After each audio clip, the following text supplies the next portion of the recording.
You are listening to WCJV Digital Broadcasting, Youngstown, New York.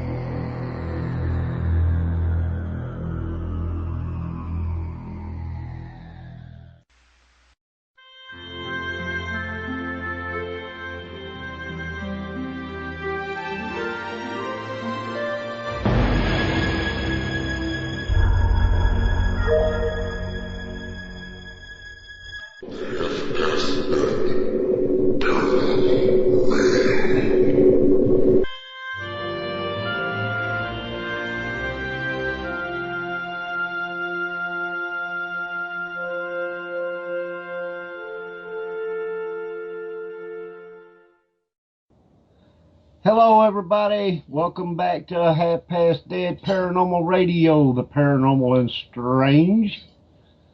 We're live on WCJV Digital Broadcasting out of Buffalo, New York. And I'm your host, Roger Belt, along with my partner, Mr. Hank Stratton. And does that make us partners in crime? And Toby in the background. Toby in the background. Yeah. Does that make us partners in crime? Yes, that makes us partners in crime. Yes, sir. Excuse me. Okay, I have an announcement for everybody real quick. I was notified at the last moment that Christopher St. Booth is not going to be with us tonight. He's going to be here next week. He couldn't make it tonight. So he will be here next week. So everybody be sure to come back next week if you want to interact with Mr. St. Booth, and I'm looking forward to it. That's Christopher St. Booth. Christopher. Mr. Booth, yes. Okay. Now, having said that, I've got to pull up something real quick because I've been getting a lot of... All right, there it is. I have been getting a lot of stuff from a lot of my friends on Facebook and Google Plus also wanting to get into Mothman. So, without further ado, that's what we're going to do. Now, Mothman is a legendary moth-like creature reportedly seen in the Point Pleasant area of West Virginia from 15th of November 1966 to 15th December 1967.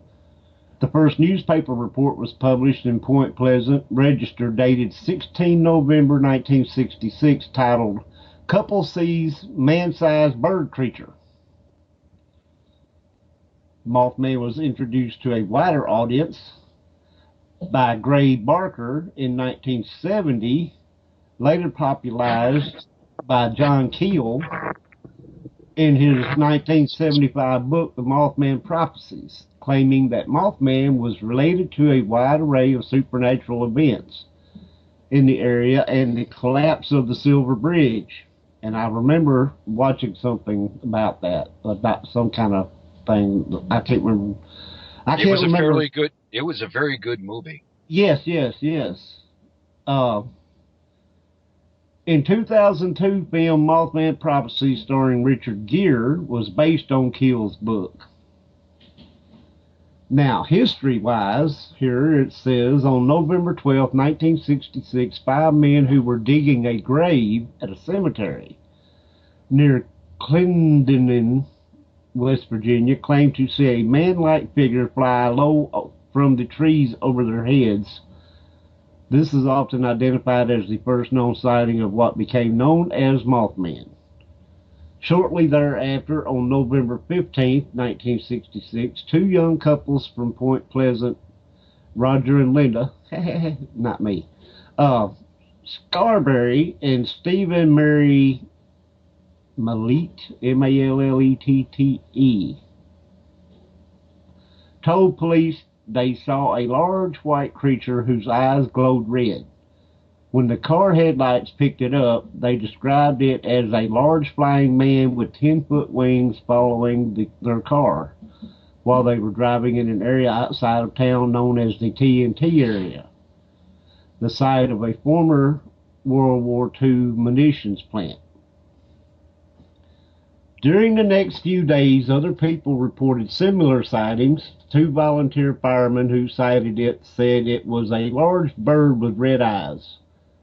Mason County Sheriff George Johnson commented that he believed the sightings were due to an unusually large heron he termed a,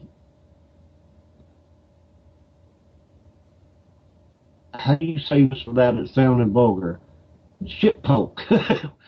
Contractor Newell Partridge told Johnson that when he aimed a flashlight at a creature in a nearby field, its eyes glowed like bicycle reflectors, and blamed buzzing noises from his television set and the disappearance of his German Shepherd dog on the creature.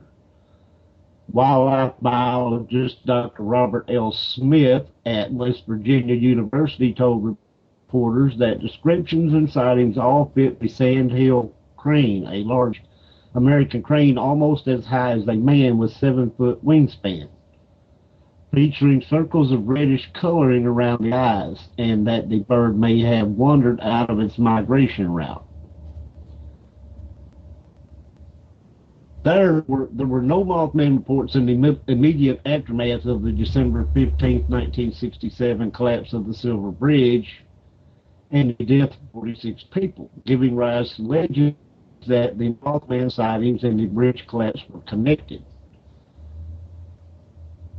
Folklorist Jan Harold Brunband notes that Mothman has been widely covered in the popular press, some claiming sightings connected with UFOs. There we go. Everything's connected to UFOs. Did y'all notice that? Oh, caller, you're online. Hi, how are you? This is Bill Wallace. Mr. Wallace, how are we doing today? Doing just fine. How about yourself? If I got any better, I couldn't stand it, buddy. So, what are we up to this evening? Well, we're talking about the Mothman. The Mothman? The Mothman. And everybody's just been buzzing me for the last week or so wanting to hear about Mothman. So we're going to talk about the Mothman. But Mr. Wallace has a project under his belt that he would like very much for anybody who's willing to help. And I've been trying to put this out everywhere I can to get help with this. They're trying to save a haunted mansion. And I'm understanding that I don't know what all needs to be repaired, but from the picture, it looks like there's some roof damage. Yes, indeed there is. And the situation became exacerbated. The owners of the house were, I guess the best way to put it were, they were chased out of the house by the spirits that were in there. I mean, that's the short story. Wow. And so they were certainly living within their means when they were there. They knew that, you know, they put aside the money for the winter. It was a huge house, 30 rooms or whatever to heat, and they were living within their means. They both worked. They worked really hard. When they were chased out of the house, now they've got another household they have to take care of. Part of the lead up to them being unable to stay at the Victorian itself, they had allowed different paranormal groups to go in there, and they were naive to the paranormal community that we have here, a very active community here in New England. And some of these paranormal groups are very reputable people. They know what they're doing. Some people want to grow up and be Zach Baggins. And so nothing against Zach, but we all know that what happens on TV and what happens at an investigation, they're not always the same, right? They're not the same. So somebody goes into the house, and just as an example, no names, no anything like this, somebody goes into the house, and then suddenly they're breaking out Ouija boards, and they're saying, I dare you to come up and scratch me, and taunting, and doing these terrible things. because they saw some TV program where that worked for them. Well, not taking into consideration that when they go home, the owners, Edwin and Lillian, have to live in that house and have to live with what happened. I agree, Hank, stupid people. Thank you. That's the kind of situation they had. They were trying to find out, when they found out it was haunted, and they didn't go in naively thinking it's not haunted. They went in thinking, oh, I don't believe in this. Well, just because you don't believe in ghosts doesn't mean they don't believe in you. So Right. after a very short time, they said, maybe there's something to this. And they started asking these paranormal groups to come in, and of course they stirred it up, and they kicked over the cess bucket. The different paranormal groups came in, and some of them kicked over the cess bucket and really messed it up for the owners. They had to take and leave. They can't keep two households together, and the city of Gardner, for some reason, has decided that they can no longer hold investigations from reputable people, because if they have information, they have good information. I know that CNHPS, a gentleman who I'm familiar with, he goes into a house and he tells everybody what he's going to do. He runs his team. His team doesn't run wild and start putting duct tape over the 200-year-old woodwork, and they're respectful. Well, they can't go in there anymore, because the city of Gardner, where the Victorian is, has said nobody can go in there because it's too dangerous. So, the money that was being raised by these investigations were being used to repair the Victorian itself. Because the city of Gardner has said that you cannot go in there anymore, they have to repair it, and so we're in a catch-22. Okay, they can't question. repair it without the funds raised by the paranormal groups going in and doing investigations. I have a question for you. Yes, sir. If the money were raised to repair it, then could paranormal groups go back in there? Absolutely. Awesome. Absolutely. Awesome. And here's where we're kind of in a catch-22. Okay, when I say we, that's only because I'm associated with it. It's not my house. They're my friends, and I'm trying to help them.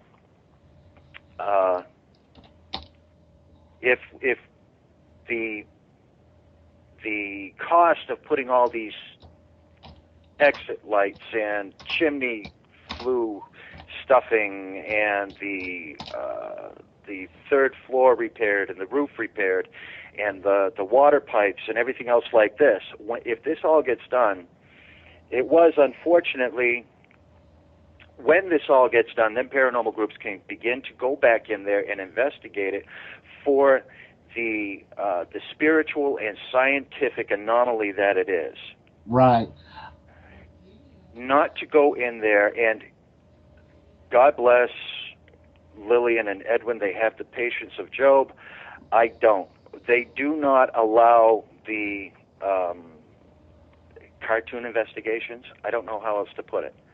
The silly people. Oh yeah, me and my buddy, we got a tape recorder, so we're going to come in here. We're now investigators. That doesn't happen anymore.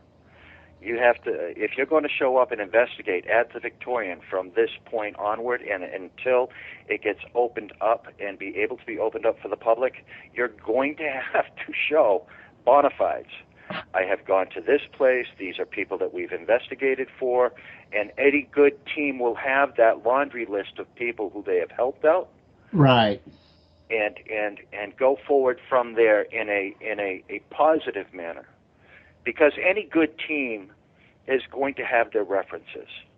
True. I mean, even if you're just a start-out team, your start-out team learned from other people, and these other people will vouchsafe you. Now, here's a question. Yes, sir. With all of these renovations, as we have been studying from past investigators, renovations causing more of an issue with paranormal activity. Mm-hmm. Is that going to be a factor? Well, how will that play? Well, aside from the fact that this has to be done, okay? Right. Well, I can't predict it. I can't predict the weather tomorrow. Okay. I do know that I go in there now. I walk in there and I know it's a magical place. Nothing has changed. Everything has changed. It's a magical place. I walk in there and I would love to have dedicated scientists go in there and find out what is the magical potion, okay? A little bit of this, a little bit of that has made this place what it is. I mean, for the morbid, 8 people have died on the property that have been documented, and I'm sure because it was used for less than legal transactions during the 60s when it was fallow. Nobody was supposed to be in there. Make that into the late 70s. In the 60s, it was used as a brothel. In the 70s, it was left empty. There's something about the cellar, the stones in the cellar. It's quartz granite. There's underground water moving under the building. What is the amazing set of circumstances that have made this place as active as it is? I would love to see a truly scientific, no TV influence, go in there with your micrometers or whatever it is and find out, just to understand why this quarter of an acre in Gardner, Massachusetts is so active. You covered it right there. You have the underground water. You have the limestone / quartz. We have a lot of areas like that here in Washington, just south of Tacoma. Right. Well, there are other things I think that might be involved in this, and this would be more on the esoteric side. There are the entire building is rife with Mason symbology. The numbering system, if you go from door 1 to door 2 to door 3 to door 4, and you were to take a three-dimensional representation of the pathway you would have to go through each door in sequence, you create it creates a star. A pentagram. A pentagram. There you go. Yes, not a pentacle. I was trying to think of the word. I'm sorry, I missed the word. Yes, it's all right. So it is almost as if it was intentionally created. It wasn't just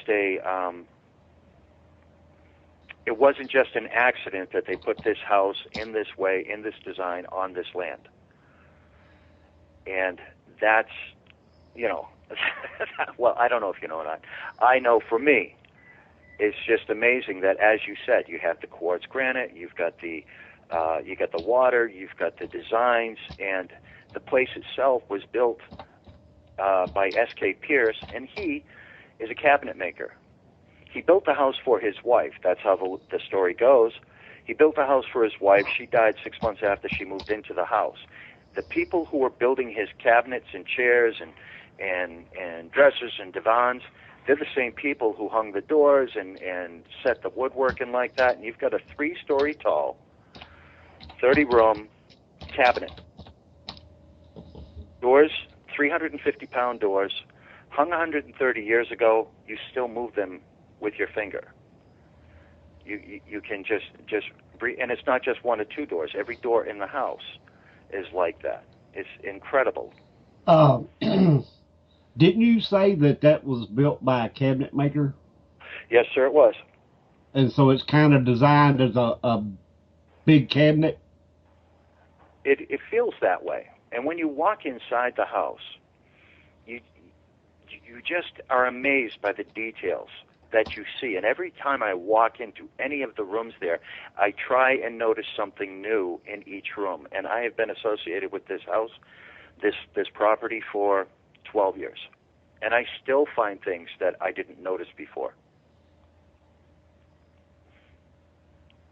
Well, now, I would love to see pictures of the inside. All I've seen is the outside. There, if you go to S.K. Pierce Mansion on Facebook, and the Haunted Victorian on Facebook. There are pictures of the inside, and though they're not detailed, there are just an abundance of pictures taken of the beauty that's inside the house. Toby's asking if there's old-fashioned bathtubs. I'm pretty sure it probably had clawfoots. The house is so old that the bathrooms were added as an afterthought. There's a small closet bathroom underneath the grand staircase, and there is they actually had to cut a window in half so that they could keep the hallway down to the servants' staircase. And another bathroom was added. And I do believe they found a clawfoot bathtub to put in there. But that was added, I want to say in the 80s. Okay, well, then bathtubs were a little bit more modernized by then. I'm sure they were. And I love the old clawfoot tubs. I think they're just cool. I do. I'm sorry, I just do. And, you know, the clawfoot tubs, they were really deep. You know, I mean, you get in a bathtub nowadays, and you're lucky if your legs go under the water. You know, in the clawfoots, I mean, you didn't see nothing but a head sticking up. So, yeah, I love them old clawfoot tubs. Well, there's fireplaces in almost every room. They're coal-burning fireplaces. There are the woodwork is just phenomenal. So, I mean, even if this wasn't a haunted location, they found me. Even if it wasn't a haunted location, saving the house itself is worth the effort. It is. And I guess that's where I'm trying to go with that. And I know you have a variety of different listeners. Well, houses like that are going out quick. You know, I mean, a lot of them have gone, fallen down, crumbled. You know what I'm saying? Because nobody cared. Right. And that's a piece of history that, you know, once it's gone, it's gone. And the craftsmanship required to put each piece together just doesn't exist anymore. The pantry itself, the butler's pantry that's off the winter kitchen, is floor-to-ceiling cabinetry. And the cabinets, and like I said, they were hung 130 years ago. The cabinets are still true. I have, where I live right now, I can't get the door closed on one of my cabinets. I mean, so I certainly do appreciate, you know, the workmanship and that craftsmanship and that pride of accomplishment. That's it. The pride and the workmanship is gone. You know, I mean, you just don't see it anymore. That's a true thing. That's a true thing. So now we have the Haunted Victorian. Okay, it was the Victorian. It became the Haunted Victorian when people started being able to get EVPs and cameras to take pictures and seeing things moving, and the technology is allowing those things that were suspected in the 80s are now being verified today. You can't go in there with a recording device and not come out with an EVP. I mean, it is that active of a site. And the weather, time have taken their toll. The top floor, there are places on the top floor where pigeons can come in. Do you understand what I'm saying? It's just right. It's just 130 years old of 130 years of New England winters have damaged the house. And they're trying to repair the house to get it up to code for the city so that real investigations can be done there. Well, and not only that, but if they get it back to where the investigations can be done, they can raise money to make sure it doesn't get back in disarray. Absolutely, and that's where this is kind of like a catch-22. They're trying to keep two households together, and I know that Edwin is now working 3 jobs, and there is a book that was written called Bones in the Basement, and Joni Mayhen is the author. 50% of the profits of that book, and it's sold on ebook and it's sold in paper, 50% of the profits from that book are going to try and patch it up well enough so that real investigator teams, and I can't express that word, I don't think it's the appropriate word, bona fide, real, serious, actual investigators can go in there and document and find out what's going on there. We have had mediums attacked. We have had. I myself am an empath. I have had. I was involved in a case of possession of both the Edwin and Lillian, and it's frightening and fascinating at the same time. Now, was that the video that I watched about that? There have been Hollywood found out about this place, and there have been ghost hunters, taps, ghost adventures, a haunting. I don't know the laundry list, and Hollywood, of course, does the thing that Hollywood does. I mean, they're not making these shows to inform us. They're making these shows to sell toothpaste and mouthwash. And make money, yeah. And make money, right? So they were free and loose with the facts. They always are. but they made good shows, right? They sold lots of toothpaste. Exactly. But and so opportunities like this are now available to me because of what Hollywood did. So even though I disagree with how they handled the information that they had, I'm grateful to them because now I can talk to you and you have an idea of what I'm talking about because you've seen the show, or who I am because you've seen the show. Well, I knew who you were before I saw the show, but... Well, thank you. You know, I mean, you and I have been friends on Facebook for a pretty good while before I ever even saw the episode of the show, but... So we have a mission. We have something we're trying to do with this. Now, Joni Mahan has been very generous. We have a GoFundMe page, and it has been trickling in. We have a whole bunch of anonymous donors. We have, and I think anonymous donors because I think we may be running afoul of different power bases in the city.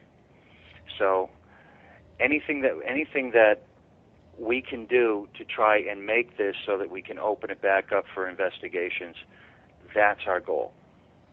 Well, that's great, and I think, you know, I'd love to go there, you know. Stand by, gentlemen. Gentlemen, stand by. You're listening to WCJV Digital Broadcasting, Buffalo, New York, and I'm done with my tongue tie. Hey, Hank. So you said that you knew me from before you saw the TV show. Is it just because you and I are always arguing on Facebook? Well, only when it comes to politics. Only when it comes to politics. I agree with you there. But no, we were friends on Facebook for a pretty good long time. We didn't talk all the time, but you know, you were in my friends list forever. And then we got started talking again recently over the politic thing, and then it went into all this other stuff, and I'm glad it did because it's a worthwhile cause. Well, when you started, I'm computer inept. I'm very seriously the guy who has a stick and beats the keyboard when I can't open up the window that I want. So I was absolutely amazed when you were putting together these gifts for me, and I'm like, if you want to help the haunted Victorian, contact William Wallace. And then I'm like, I don't know what to do. Well, I figured that, you know, if they contact you, you could give them the rundown on what's going on and send them in the right direction, you know. But right. Then I found the link to the GoFundMe page, and I just added that instead of contacting you. So, Well, thank you for that very much. you're very welcome. I don't know what I can say that's entertaining. I know that I've had a near-death experience. I know I'm an empath. When I died and I came back with seeing things that I didn't see before. And you hear a lot of that, so don't feel alone. I'm sure you're not. Well, after when it first happened, I was completely. I honestly thought I was going crazy. I thought I was having some sort of a schizophrenic event. I'm hearing some guy. I'm not hearing some guy. I'm aware of some guy who's maybe about 150 yards away from me, walking around, dragging a musket, reading out of a book. And he's doing this repeatedly, hour after hour after hour, and I can't get him out of my head. And I'm thinking, honest to God, it's time for me to go see somebody and get some medication. And so then I was contacted by NDERF, NDERF. I had put it out in a chat room that I was hearing these things using an anonymous name so that maybe I could get some sort of feedback on it. And then this woman called and she says, "Oh yeah, this happens all the time. And I was like, "Yay, I'm not crazy," or am I? Well, you're in good company. And yeah, you are. oh well, thank you very much. And I thought we weren't going to talk politics. Well, Hank is an empath. I have sort of something similar. And my case manager is a psychic medium. Yeah, so you fit right in. That's Toby, by the way. No, the mediums, they're the rock stars of this thing. They're the rock stars. I'm still plinking on a guitar sitting on my couch. Mediums, the people who can actually ask questions and get answers, those are the rock stars. I think my guitar's got a broke string. There we are, back on politics. But when I go to the Victorian, I was given an opportunity to try and solve some unsolved murders because of something a conversation I had gotten into with somebody. And when I tried this at my house and I tried to get these things, I would get 1 or 2 images, 3 or 4 images. And see, this is why the Victorian is so incredibly important to me. And I would get some information, but not as much as I thought was available to me if I had the right circumstances. So I went to the Victorian and I set up a camera and I'm talking to this guy, and bam, I'm seeing this. I'm looking through the eyes of the man who did the crime. I'm seeing where he buried the body. And that is why. My curiosity about this location is boundless. If I could do something to put somebody's mind at ease, to let a family know where their daughter is buried, if I could, and if this place goes away, I'm not going to have that superpowered battery. Do you understand what I'm trying to say there? Right. But when I went inside the Victorian, the same cases, I opened up the folders with the cases, I started reading them, I started looking at them, and then I had ascending, that's what I call them. I had ascending, I was looking through the eyes of the murderer. I saw the car that he was driving, I saw the car that she was driving, I know where her body is buried, I can tell, if I could get to the zip code of where this event happened, I know I could find the body. But I wasn't Hollywood enough. That fell through, and I haven't had the opportunity to be able to work like that again. And that's been about 8 or 9 months. Anyway, that's what the Victorian does, and that's what it does for me. I'm tuned into it. It's like a radio station when you're going back and forth and you get that really good song you're trying to get to. When I get to the Victorian, I tune in the song. Right. Now, I was going to ask you, you said that you were looking through the eyes of the killer. Yes, sir. And you saw where he buried the body. Yes, sir. Was it buried in the basement or in the yard somewhere? No, it wasn't buried. It wasn't at the Victorian. I guess. Oh, okay. The case was a 1974, 1973 murder, and I certainly don't want to go into details because I don't know who's listening here. But I saw the man who lured the girl to this place. I saw the man who drove up and actually committed the murder. I saw the guy who was the lure, the bait, whatever. I saw him hiding evidence, and I saw the murderer bury the body. Now, when I was at my house, I just knew that the guy that they had accused of doing it was not the man who did the crime, but he did try and cover up the crime. When I got to the Victorian, I saw it all. I mean, I saw it as if it was being played out on a TV screen, like a silent movie skit. Right, very much like that. I mean, but I was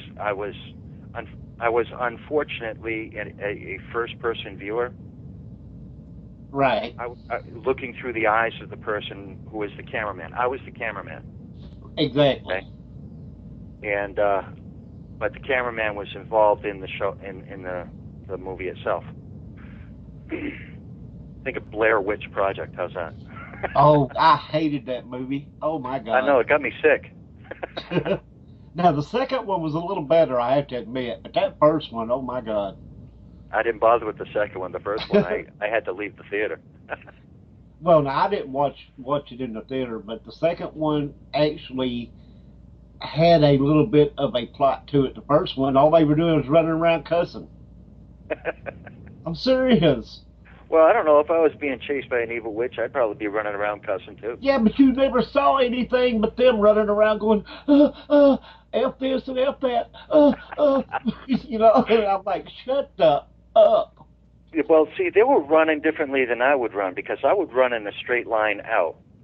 Okay, they were running around. I mean, you saw the same farmhouse 8 times in 8 different shots. It's like, dude, if I can see that farmhouse, I'm running in the wrong direction.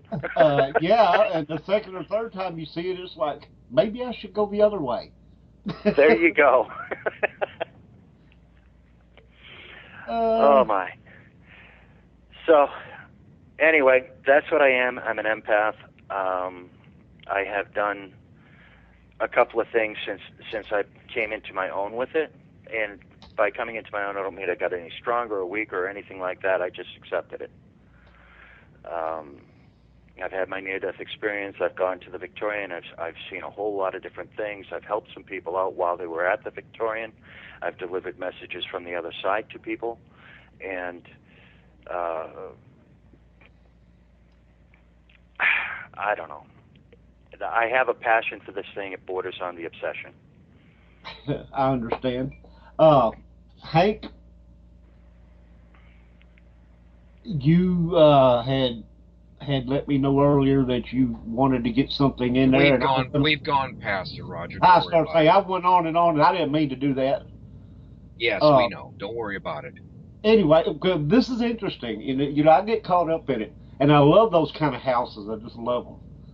And there's one in Dresden, next town over from me, that for years and years, ever since I could remember, was running down. Right. And it was a beautiful place. You know, I mean, it was, I think, and now this is just a story I heard, but I'm going to relate it anyway. Somebody had told me that it had 50 rooms, and that each one was decorated for a state. Now, this was supposed to have been several years ago, I guess. Now they have gone in, they have vinyl sided it, fixed it up, and it looks awesome. You know, but the only thing that really bothers me about it is I would rather that they, because the clapboard siding on it was not damaged. They could have painted it and kept it original. The vinyl siding thing, I didn't really care much about that part of it, but I mean, they really fixed it up. It looks nice, you know, and it's a piece of history there. So, you know, I think Right. it's all good that they did that. But I've Well, always loved that house. I really have. But and you see, that's really the goal there. And maybe they didn't get the history right, but they got the history, and it's still there. And if you can go in there and you don't have to worry about, walking around the third floor and winding up on the first floor in one step. yeah, yeah. Now know. they tell me that they don't think it's haunted or anything like that, but they have been auctioning off bits of history that were in the house. Right. Different antique things and stuff like that. And I guess they're trying to recoup from all the money they spent on the remodel. But I mean, it really looks good.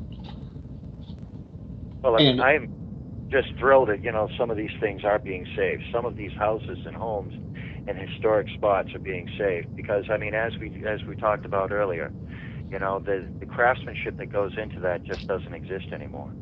right, and when you mentioned that earlier about how they used to build things, the older houses, and there's a lot of them around here where I live.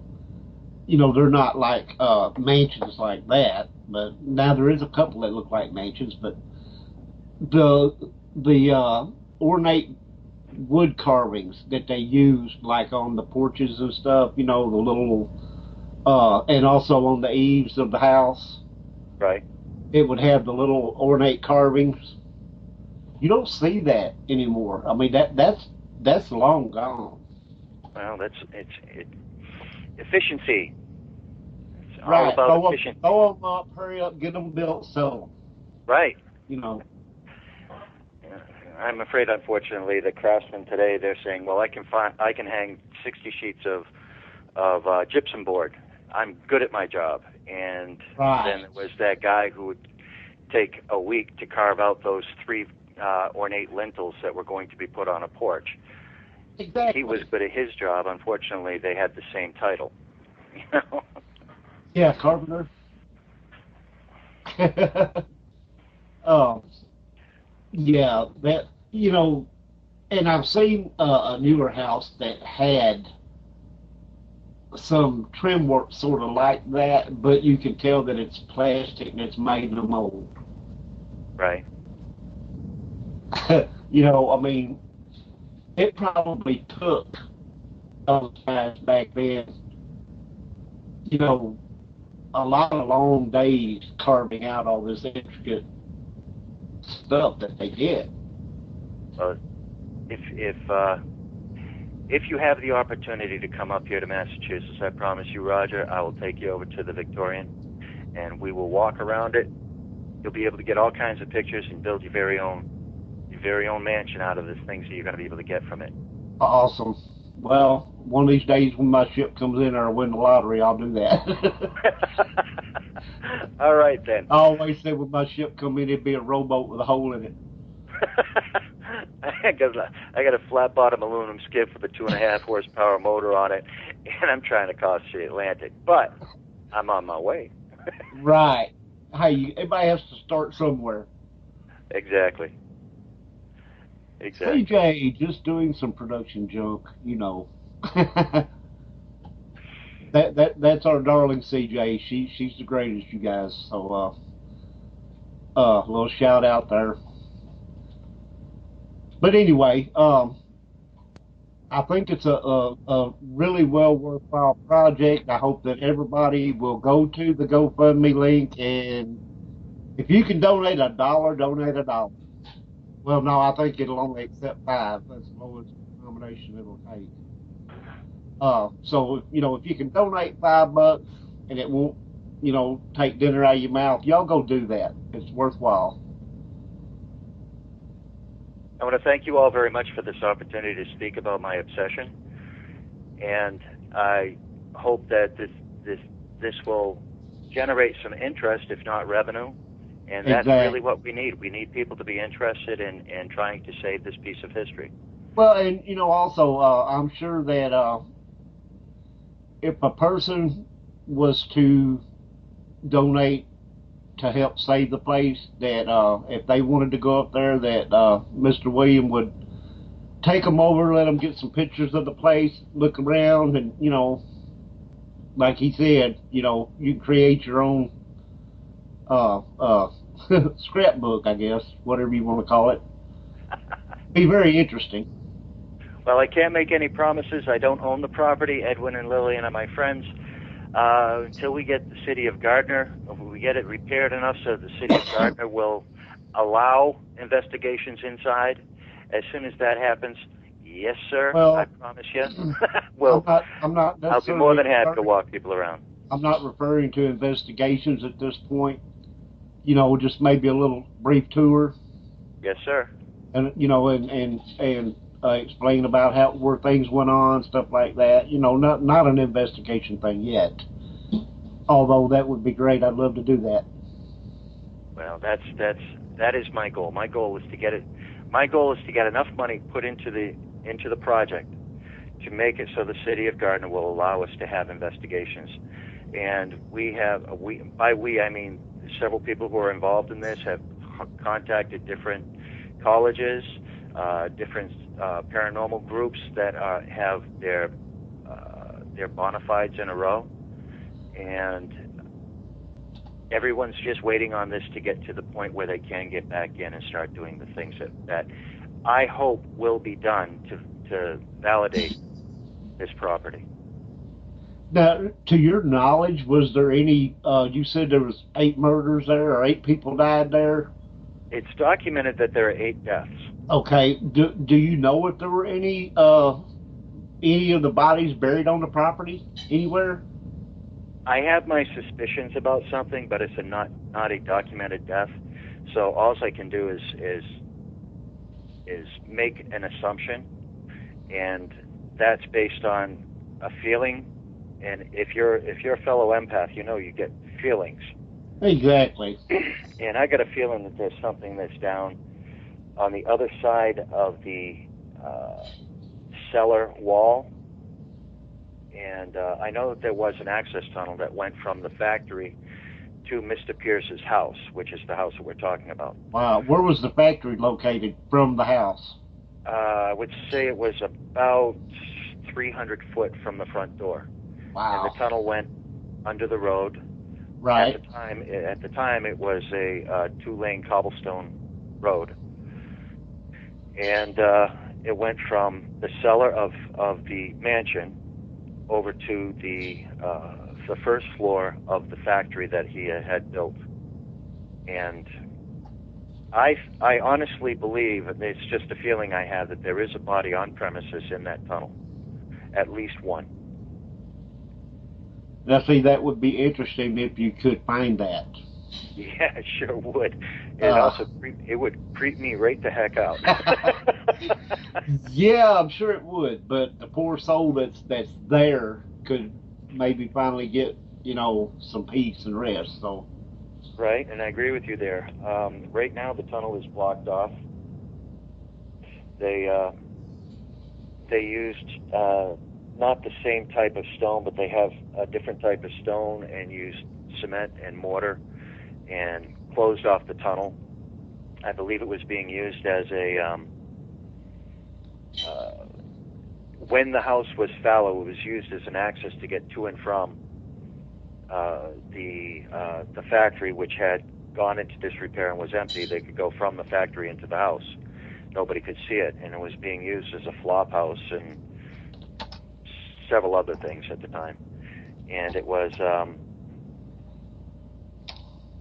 during this time period that Maggie, the hearth spirit of the house, came into her own.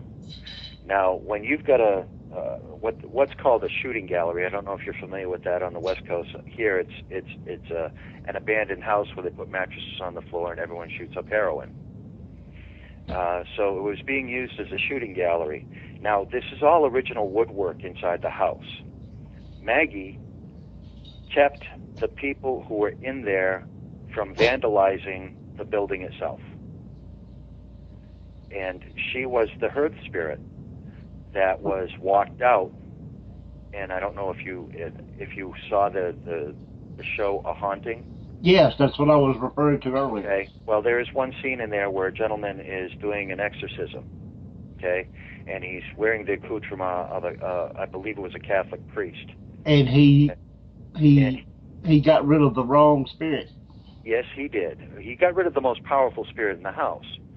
This most powerful spirit in the house was the Hearth spirit. She cared for the place. She also cared for Edwin and Lillian, because after that spirit was walked out, the escalation in the attacks on the owners just quadrupled.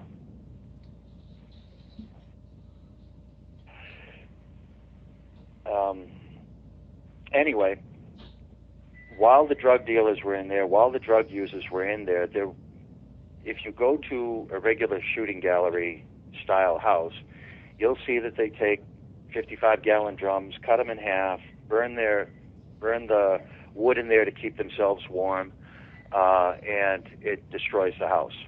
Right. There's the none of that. Damage and all that. Right. There's none of that in the house. Okay. You have original woodwork there. When Mark Vaux, which was the owner previous to Edwin, when Mark Vaux went in there, he did a rehab of the house, and there was no initials scratched on the wall, and it's all wood. There are no initials scratched on the wall. There were no carbon stains on the ceiling from burning open fires in the middle of a room. None of that happened, and that was Maggie. There's a story of a child when he was 14, 15 years old. He broke into the mansion, went up to the third floor. There was a pool table up there. He cleaned the third floor out, bagged up all the trash, invited some friends over. They had a party on the third floor in the Victorian. These are teenage boys now.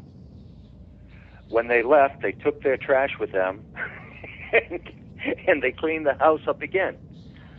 So she had a very wonderful influence on that property. She cared for the house as if it was her own house, and she got people who went in there to not vandalize. And that's a spirit that I would like to have a spirit like that in my house, because I hate doing dishes.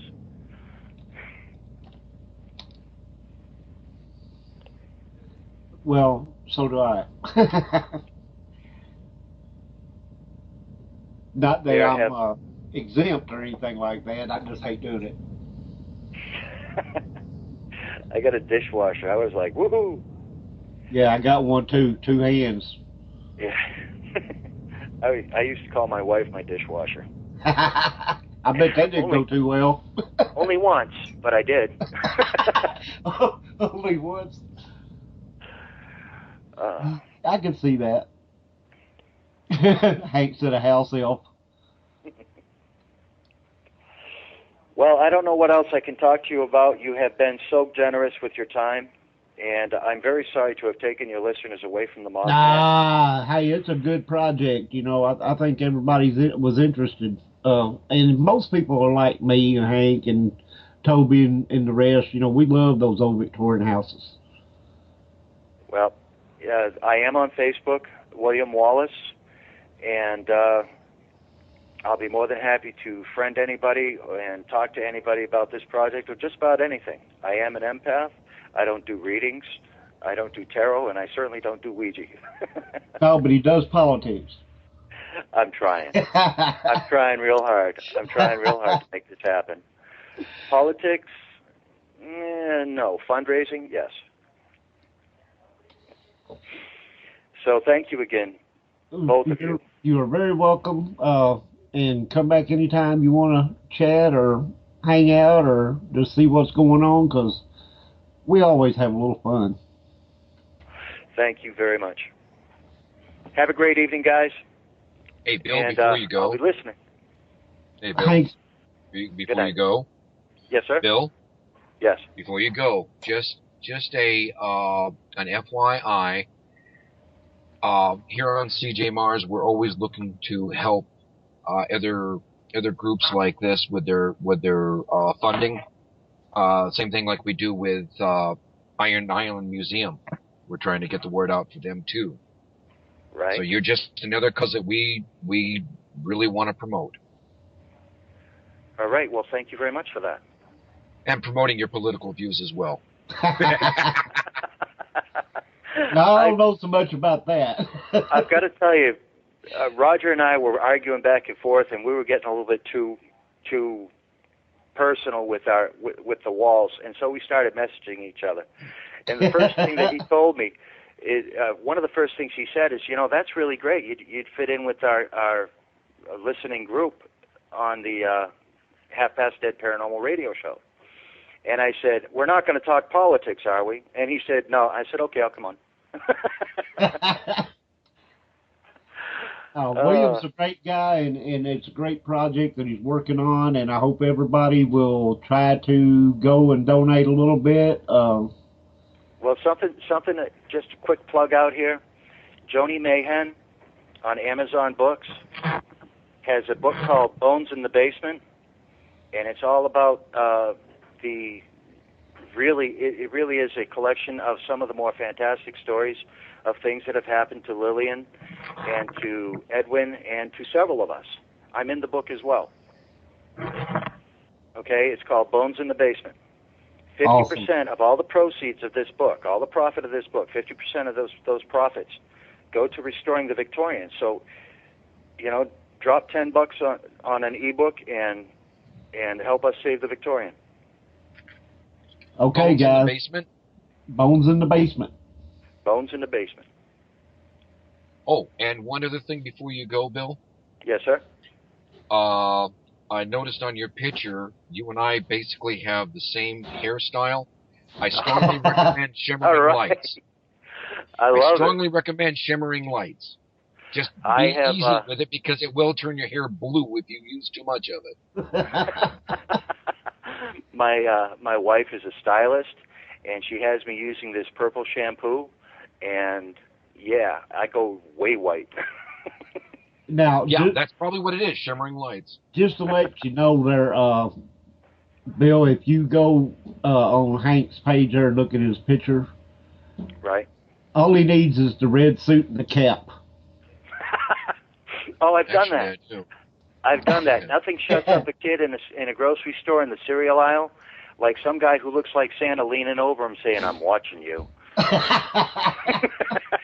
Man, they need to keep one of them in Walmart 24/7. I've done it. I swear to Christmas I've done it. There's always a kid throwing a daggum tantrum in Walmart. No, man, I wouldn't try that in Walmart. Have Santa come down the aisle and say, "Kid, you ain't getting nothing this Christmas." Well, I got to go get myself some red long johns then. Anyway, without further ado, Mr. William Wallace, ladies and gentlemen, go friend him on Facebook, drop $1 or $2 in the GoFundMe, and buy the book even. That'd probably even be better. It's a worthwhile cause. We appreciate you coming on and telling us all about it. And one of these days when my rowboat comes in, if it don't sink first, I'm going to try to come visit with Hank and them and just go around to some different places. Hopefully that may be one of them. Well, I hope that you do, and keep on bailing. Oh, yeah. Hey, I keep my coffee can in there. If you want to win on the lottery, you got to play it. I keep my coffee can in my little rowboat, see, so it don't sink too quick. But thank you again, guys. This is a wonderful opportunity for me. Thank you again. Blessings. Thank you for being here. Bye-bye. Awesome. That was totally awesome. Now, our hour is almost up, and we haven't even gotten into this topic, and I've only got about a half an hour left. So let's get back into the Mothman here and see where was I. Be aware we're going to be doing a hard break here. So, everybody, you are listening to God bless America. What is going on? Rented tongues, rented lips? You are listening to WCJV, Digital Broadcasting, Buffalo, New York. And we are... Tell me we're out. Oh, please tell me we're out.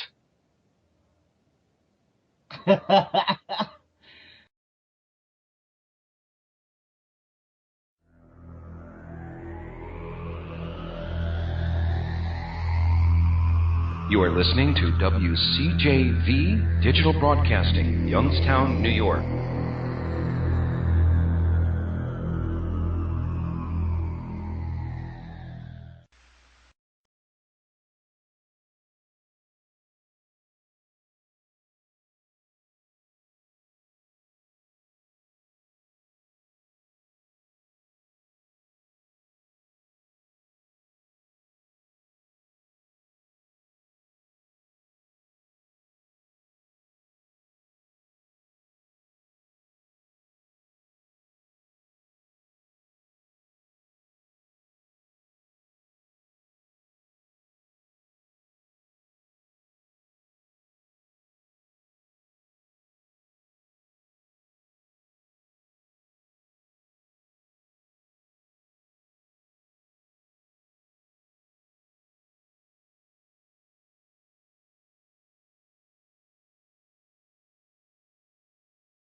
Okay, we're And back, we're back. buddy.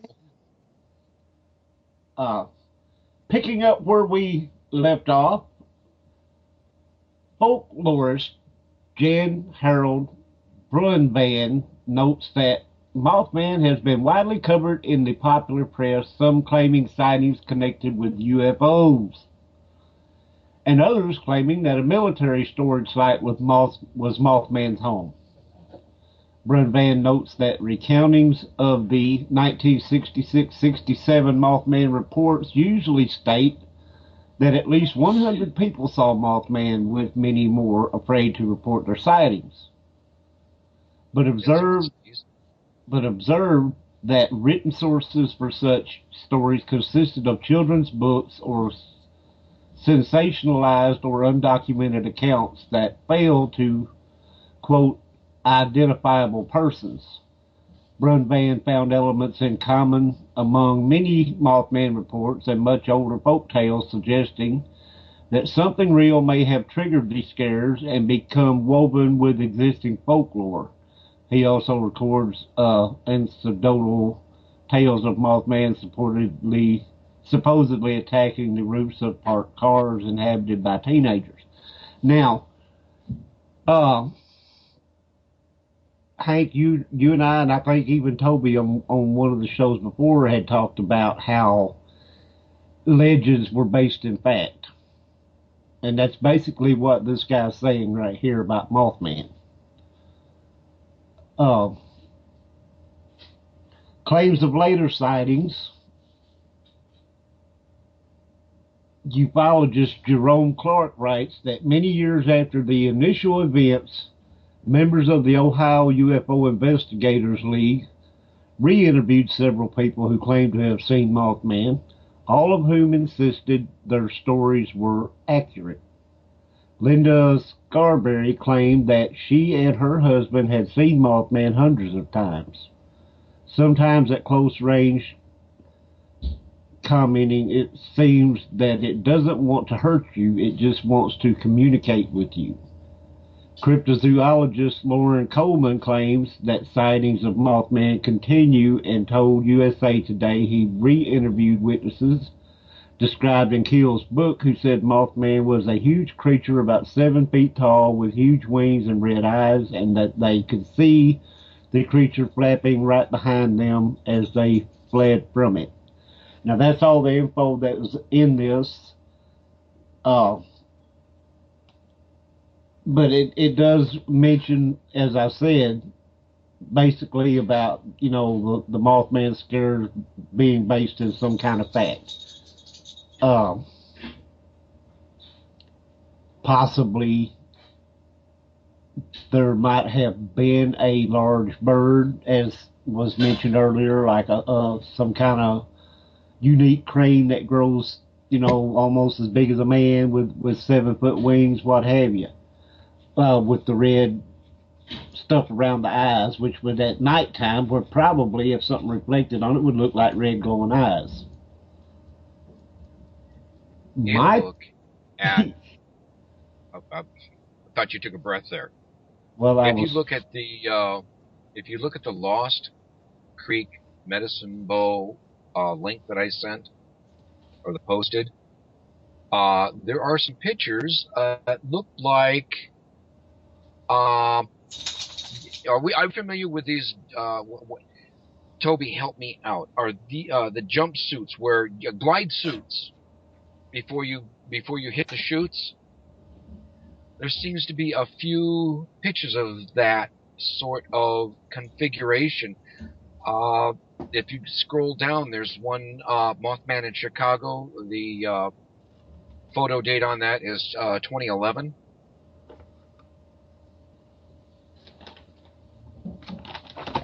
Well, if anybody else is following in on that. Almost reminds me of a pilot suit. A flight suit. Yeah.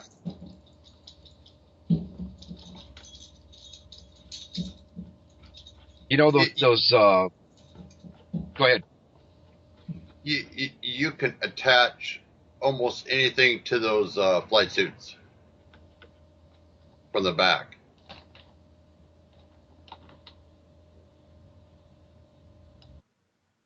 Yeah, between the wings and the legs, and that allows you to glide.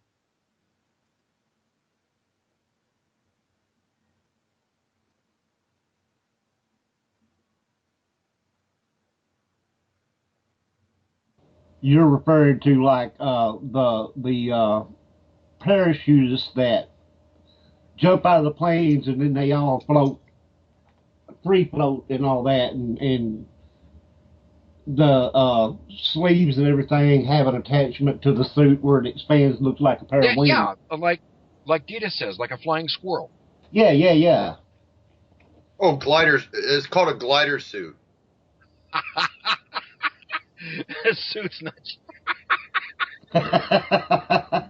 Rented fingers, Dita. Yeah, we have a case of that here. Hey, Dita, you need to take those fingers back and get you a refund. Yeah, take them back to Kmart. Walmart, Kmart. I didn't mean to step on you, Roger, when I jumped in with that. Oh, that's okay. We are having a good discussion here. It doesn't matter to me who gets the word out first. It's just all in the same genre here. Now that guy was he was saying that this couple reported, or not that couple, but oh heck, back earlier when I was reading, talking about Mothman flying from the trees over their head. Yeah. Now, I don't know how that would be done, but could somebody fake something like that? What did I just say? But I mean, back in that day, it would have been a little more difficult to pull something like that off. I'll give you that. It would have been a little more difficult. We're looking more at the modern time Right. of these reports. From what I've been, there are several things that I have been finding in my research on Mothman. One, after the Pleasant Point Bridge collapse, that was not supposedly the last time our dear friend has been spotted. On top of other things, there also have been reports from first people in the area. It is also the idea that he or it not only shows up as a precursor, a warning for some serious disaster. Yeah, He right. doesn't fall under the during our discussion of cryptozoology earlier in one of our other broadcasts. He doesn't fit in a cryptozoological phylum, but he doesn't fit in the myth phylum either. There's really a lack of information about the Mothman. And you got, your reports that are kind of, it's like somebody made up a story. They don't present their facts to where it's actually, you can say without a doubt, yeah, this guy's telling the truth, or this person really saw what they saw. It's kind of like I was watching a documentary or a film on this guy that claims to have seen Bigfoot. Okay, but there was like several people that was making the same claim, and they took each one of them was interviewed with this woman that does a facial expression sort of lie detector test. When somebody's not telling the truth, they'll make certain expressions with their face, their eyes, mouth, etc. And they claimed that this one guy that was on his boat or whatever, him and his deckhand or whatever, did actually see Bigfoot. So what if you could get these people that claim to have seen this in front of somebody like that and see what kind of expressions they make when they're telling their story or whatever. Is it going to be believable to an expert or not?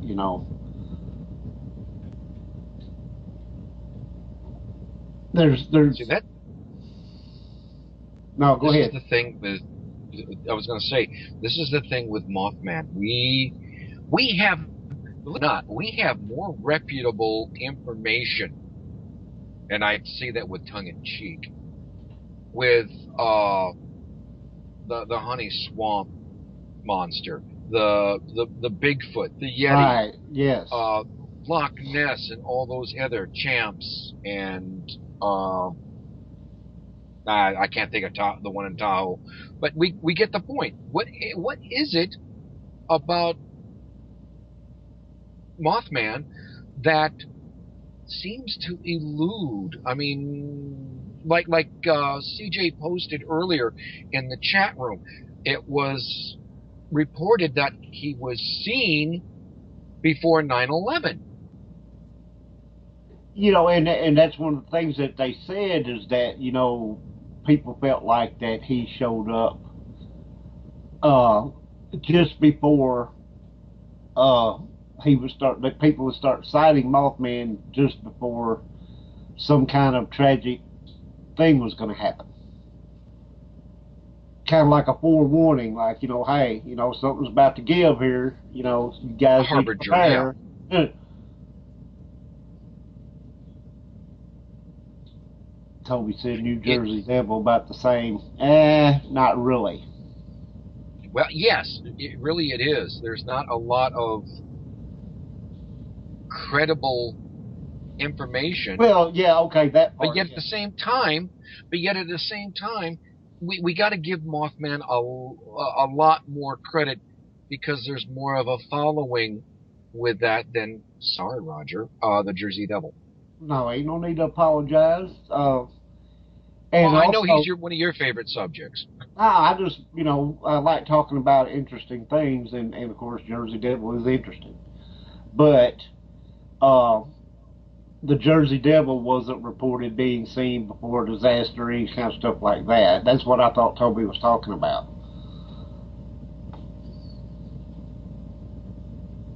Or at least not to my knowledge. No. What I was trying to get a point across was, it's. You take a look at the New Jersey Devil. You take a look at the Mothman. There's no solid proof. It's all stories. Exactly. Story.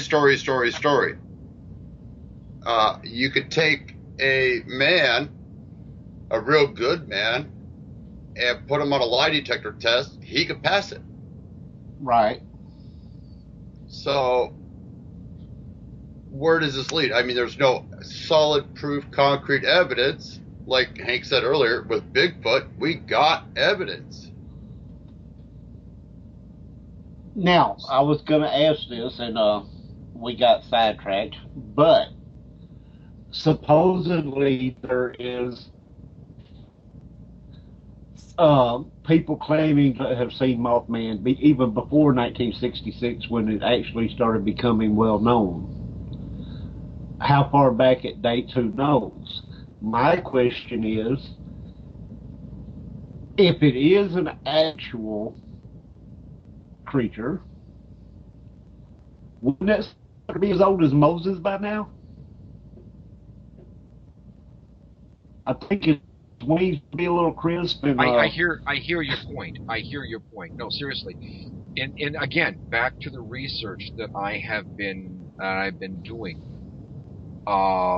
Yeah, probably as old as Methuselah, because, like I said, even the first people before the settlers, stories have been handed down. That's what I'm saying. We know we have some idea, and all we can do is keep following on with that. Right. Unless, CJ asked, do you think Mothman is an omen of bad things coming in the near future, or is it trying to warn people? That's the, from what I got from like the Silver Bridge collapse and all that stuff, is that they were seeing it prior to the actual disaster, which would be like more like he was trying to warn people. And yet it still comes down under the heading. See, here's all this activity. Okay, now watching Richard Gere do the portrayal of this story, and we're seeing all these people that are affected. We're seeing how these people are reacting to what on God's green earth. Okie dokie. Anyway, moving right along. Seeing how everyone is affected by that. There was a hint something was coming, but there was no pinpointing. Now, how true the accounts for that scene where Richard Gere was in his hotel room, and he was talking with Mothman on the phone. Okay, they were doing these exchanges, and he was reading everything just right off, without a hesitation, and he's grabbing random things. There was no way he could see into the building. Well, yeah, okay, a psychic can see, but there was no physical way. Let me rephrase it that way.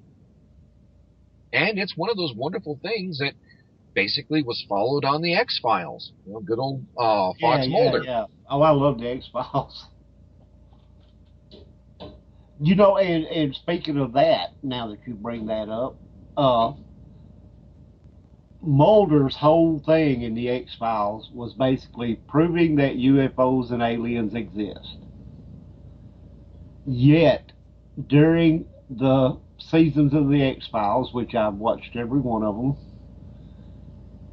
they dealt with everything from vampires, werewolves, guys that could shrink themselves into little pipes and go into people's houses through ductwork vents and stuff like that. I mean, if people, excuse me, if people, I remember. If people were hunting for the Mothman, I believe he found him. Anyway, the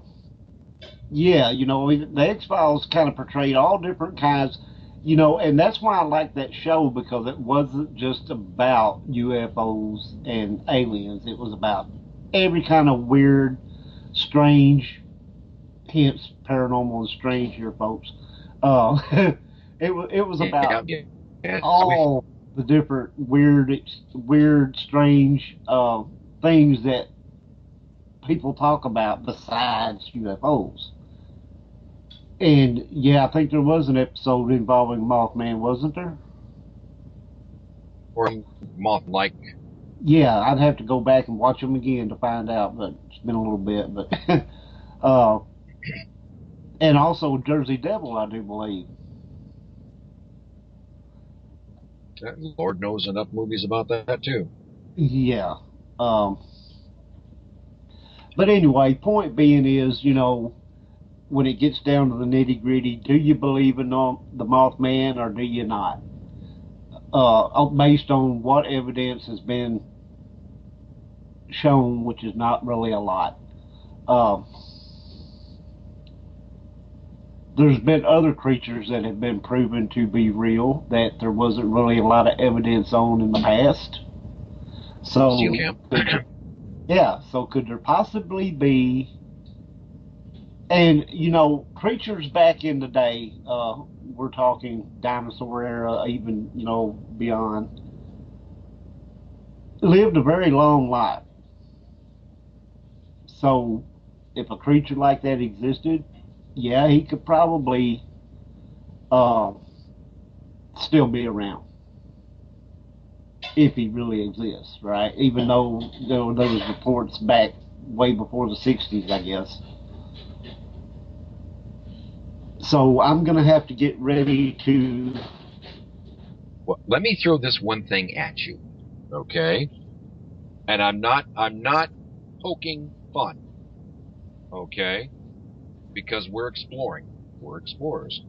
Exactly. This would be one of those times I would give credence to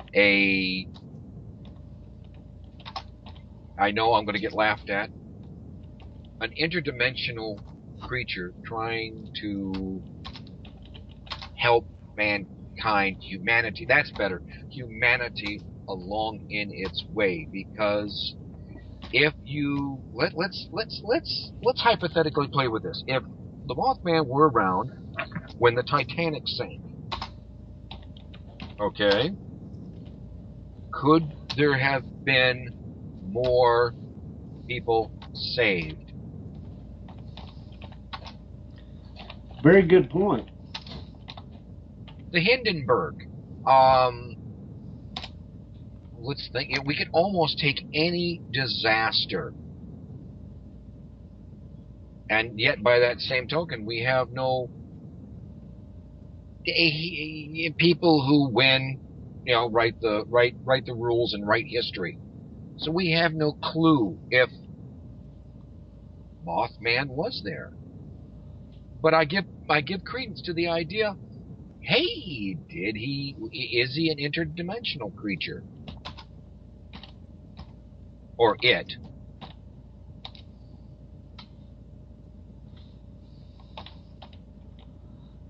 I had put in the chat room here that I'm gonna have to get ready to go in a little bit. And you've got about 3 minutes. Dita's asking, "Are you leaving?" Dita, dear lady, I have a sleep study test at the hospital tonight, so yeah, I've got to leave early. Yeah, I've gone through those myself. Hank and Toby will carry on, and I'm sure it's going to be just as interesting without me. No, just kidding. It'll be great. You guys will enjoy it, and I'm so not touching that one. 10,000 comedians out of work. Anyway, you go and you go and have a good sleep study, and hope that they can help you breathe and sleep better at night. Me too. Okay. Drink a beer, that always puts me to sleep. Dita, you're a nut. Yeah, that's why I love her so. She's yeah, I'm a cheap date. Thanks, Karma Cutie. Thanks for the good wishes there. Dita said I'm a cheap date. Oh Lord. I had to get a CPAP. Yeah, it helps. It helps people sleep better. Yes, it does. Noisy as all get out, but yes. Yeah, William says there is a current school of thought that is something like UFOs, para-encounters, and crypto-Z are all related. Seeing one, you often see the others. True in some cases, William. True in some cases. Not in all. That's the idea under the heading of what falls under cryptozoology. Exactly that point. It's all under the same heading. I rack my brains trying to figure out how in the world could UFOs be part of parapsychology. I understand the paranormal being. I actually even understand the idea of ESP, anything psychic, to throw a blanket on that and bring it down to a understandable level. Right. But UFOs, I had a hard time wrapping my mind around that. Well, it's not really hard when you think about, and this is what gets me for people that don't believe in UFOs. There's galaxies upon galaxies outside of this one, planets upon planets outside of the ones in this one. Are we that conceited to think that we are the only intelligent beings in all that? Enough said. Well, let me put it to you this way. We have proof that there is extraterrestrial life. They've had the intelligence to leave us the hell alone. Right. That makes them more intelligent right there. Johnny says, how much do you think that the government is behind the UFOs that are seen? Johnny, good question. And some of them, in fact, probably a lot of them that are being seen is black projects from Uncle Sam. Now, having said that, remember Hangar 18, the Roswell incident. You can't tell me that if they have UFOs in their possession, that they have not been able to, what's that term they use where they break it down? Plausible No. I'm talking about back engineering. There you go. That they reverse have engineering. reverse engineering. Thank you. Well, back, reverse. You know what I'm talking about. uh, I do. yes, Johnny, reverse engineering. And, could they not have created, and I've seen videos where it shows actually UFOs or flying saucers built by the government that supposedly did fly. And I'm wondering if these triangle UFOs that are being seen, because they were seen in the area of Area 51 and providing locations where all this crap goes on. All right, stand by, Roger. Stand by, Roger. Let's see if I can get it right this time. You're listening to WCJV Digital Broadcasting, Buffalo, New York. Awesome. Okay. Anyway, for my farewell adieu here, I can't help but think that a lot of the triangle UFOs that they're seeing over and around Area 51 and the big desert area are not designed by Uncle Sam, okay? The technology would be there. So, and if they did, and if it were, they're not going to tell people, oh, yeah, that was us, So, they're going to let everybody think, yeah, you're seeing a UFO, it's from, and then theirs, of course, is deniability. There's no such thing. We did Blue Book. We didn't find anything. It's going to be under wraps. Now someday in the future, it may come to light, and they may say, oh, yeah, we've had this for a long time. We just been keeping it under wraps. So, hey, with that, I'm going to say adieu. I will see everybody next Monday night. Christopher St. Booth will be with us at some point. I don't know what time he'll call, but hopefully he'll be with us. next week, yes. Yes.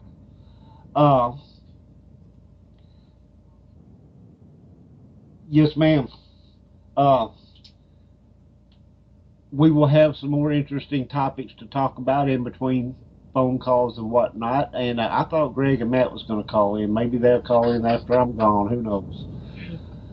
Anyway. I'm going so long, farewell, auf Wiedersehen, adieu. I'm going to turn this over to my very intelligent friend, Mr. Hank Stratton. And I will see y'all next week. So long. Good night.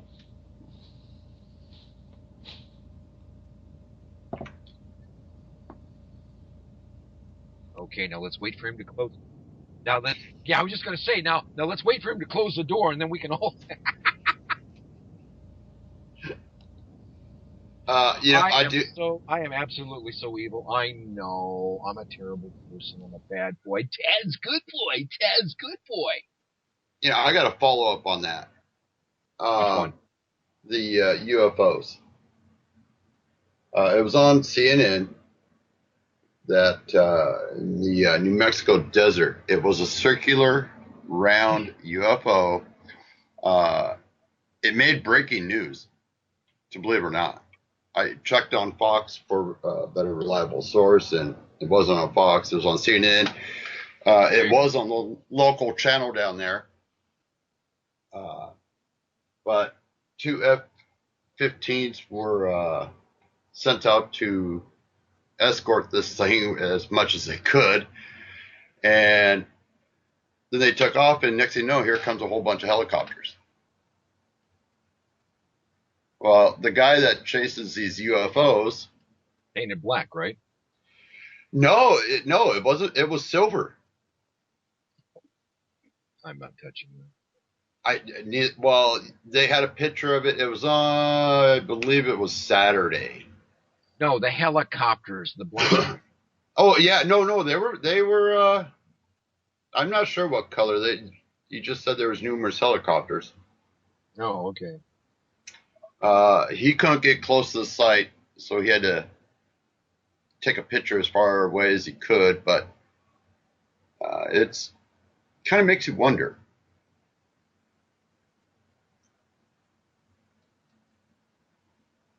Hold on a second. I'm typing a reply to somebody. Yeah, weird and random thoughts hit my brain. Sorry, and it's like, yeah, I know, huh? No, this wasn't something that we were going to be getting into, but I mean, sure, why not? We're here now. Even in the past 10 years, in some form or other, there have been some reports of UFOs. I mean, take a look at the lights over Phoenix. They're still scratching their heads and working out the lights over that base in England. We are still looking at what are they doing? Right. I mean, we're not hearing an awful lot these days about abductions. We're not hearing an awful lot about cattle mutilations, not like we did back in the 70s? 60s and 70s, yeah. 60s and 70s. Okay. There was a show I was watching, and I want to say UFO. Okay. I believe you're right. They had a report. Yeah, they had an episode where they did an autopsy. Yeah, here we go, alien autopsies. They did an autopsy in the show and found it to have parts of humans, where they repaired their bodies with our bodies. Now, an interesting subject relating to UFOs. Not only do we have the Bermuda Triangle, or the Devil's Triangle, the Bermuda Triangle, there is a corresponding off of Japan triangle, the Dragon's Triangle. Yes. There are theorizing that it's either another ley line oriented base or a interdimensional transport. Wormhole is a word. Wormhole, yeah. You know, I will also throw in something while you're mentioning that. You know, you take a look at the numerous amounts of planes that were during World War II in that area. No sight, no debris, nothing. How do you misplace a squadron?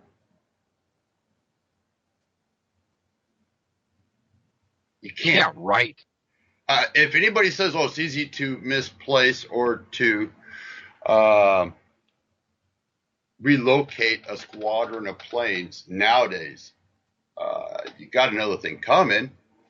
You know, you and I have talked about this for quite a while, and it's the correct me if I'm wrong. It's a Malaysian airline flight. I was going to make mention of that. You know, you and I have talked about it from day one.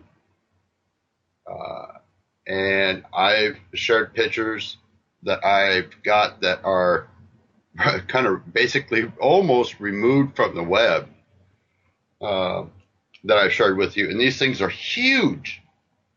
I mean, the one I showed you, I mean, it's big enough to take an aircraft carrier, a 777, and let's just take the whole entire 7th Fleet all at once. Now, yeah, I mean, anybody that could picture the 7th Fleet, you're talking a big, huge fleet of naval ships, and just remove it. You know, in my opinion, you know, they're hypothesizing on that flight, but it's not in the forefront, it's in the background, that they're thinking that it might be the same scenario, that something happened because the day before there was a sighting and the day after there was a sighting in that area of a monstrous ship. So one would have to believe and not discredit that was there one that day.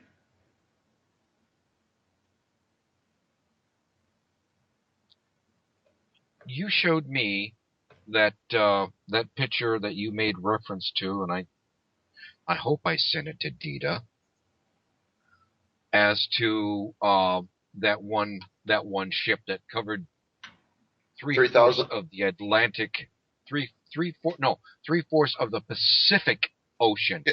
3,000 miles wide. Yeah, and it was from the space station. The picture was caught from the space station. Yes. I mean, you could, yeah. Oh, I thought I mentioned that to you. No. You said they never made mention. That was made public. Oh, it was removed from their site within an hour of that picture being sent to NASA. NASA posted it, they removed it, and now it's floating around the web. It's huge. And that's not the only picture that they've gotten of a ship of that size. They're like, wow. So Now, go ahead. Go ahead. I was going to say, how can you discredit something that's coming from the space station? How can you place? Yeah, how can you place lights out there and say, "Oh, look, I'm going to make a spacecraft while I'm out there in space"? They don't do that many spacewalks anymore. Let alone 3,000 miles. I will now. Again, I know I'm going to be probably put into a box of Cracker Jacks because that's where people think I may need to be. Give me a minute, Bill. I see what you posted there. I am a firm believer in a little known group known as Ashtar Command, and that they are protecting us from other aliens that would not be beneficial to our survival.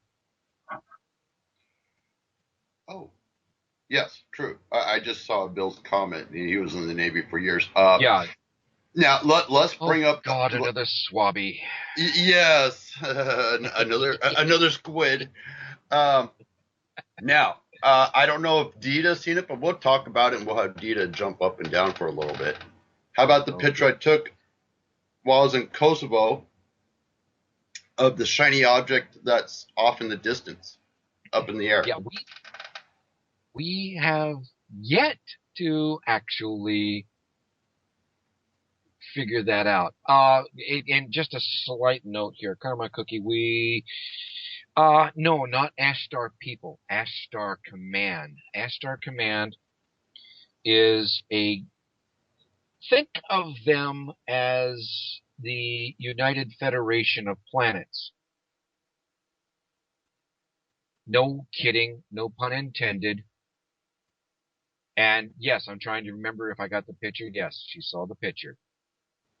Roger that. Ashtar Command. And your first spelling was correct, if I remember correctly. Ashtar.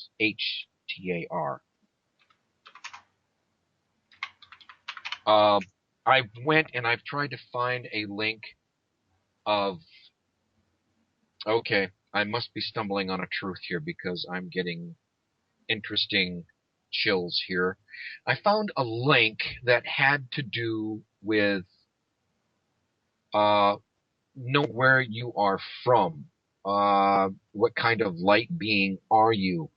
And I've got to find it again, and I will post it. It is dealing with whether you are from Sirius, whether you're from the Pleiades, or whether you are from Andromeda. It falls in line with that idea of the Indigo Children. Okay. Yeah, a group of star cops. Yeah. So, really and truly, UFOs is no difference, as I know that you want to hit this topic, is evidence. How many people, individuals, civilians, other than military or government, have pictures or videos of these objects? Millions. How much more evidence do you need? Here's another interesting thought, and I won't say I'm a faithful follower, but I do admire Carl Sagan's work. He described the idea of having an alien visit us. He set everything up on this table, candlelight, a little, I guess it would be a champagne bottle. I don't know if there was anything in it. Everything set up. And as he was going through this, he was narrating, he was wanting a lobster dinner. The only trouble was he was waiting for a lobster to come by. Wait. Here it is. His illustration was to show that unless circumstances are right, the lobster disinclined his invitation. With the universe being as large as it is, universe, galaxy, whatever you want to call it, okay? And that's just ours. Second Ashcan ship's crew with feline aggressive. Yeah, right. Okay. Bill. God, crap, dude. All right. Anyway, God, I lost my train of thought on that one. Well, see, you read the funny. That's what it was. Yeah. And believe it or not, I have read a book on that sort of thing. Lost humans on a planet with a feline race. Come to find out, they were somehow lost in space and were treated as slaves. And finally, the rest of the human fleet contacted them, and wow, here we go. But anyway, in the wide openness of the galaxy or galaxies, we have chance encounters. There's no real way to say, yes, our galactic brothers, celestial brothers from Andromeda will be here at 1400 hours on the second Tuesday of last week. Yeah, I just grabbed a date. I was going to say, did they make reservations? I wasn't part of that agenda. Okay. I see exactly what you're saying, and I, yeah. I mean, there's tons and millions other galaxies out there that I would have to agree that are so far advanced that they figured it out, and we're still sitting here going, really? I will say this though. It's part of the little walkthrough that I want to do with you, Hank, in Tacoma. They take you by a hotel. I can't remember the room number. I believe it's 202. I could be wrong. Don't quote me on it. It was after the first sighting here in Tacoma. A bunch of the big wigs here got together in the hotel in this one room, was getting ready to pop the story, and they were never to be found again.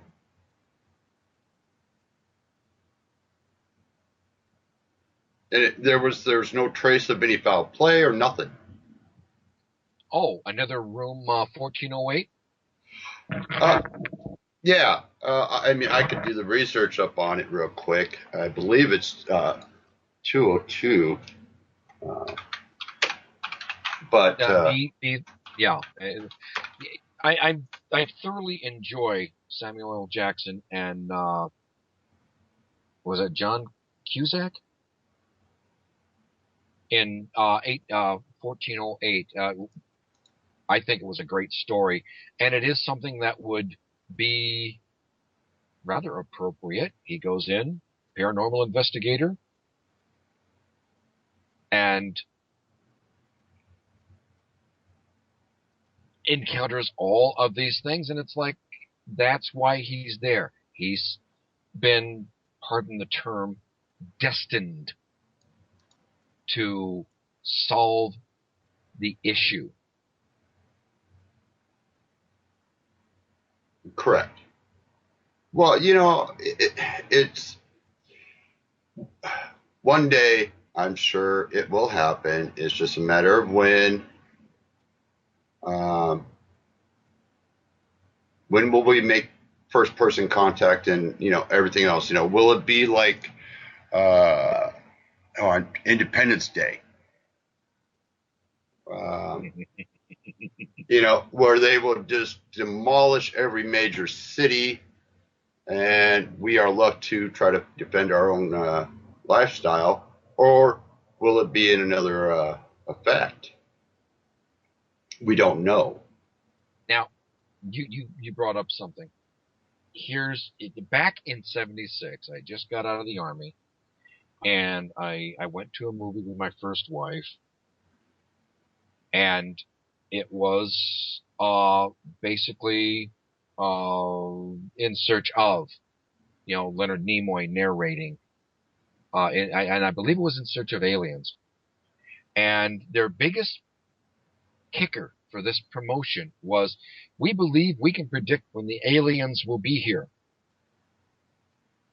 And it's linked to the Mayan calendar. Does everybody see where I'm going with this? We believe. Yeah, the Mayan calendar that's expired right now, or that supposedly now has gone into its third cycle. Fourth? Or third or fourth, somewhere around there, yeah. Somewhere in there. Yeah.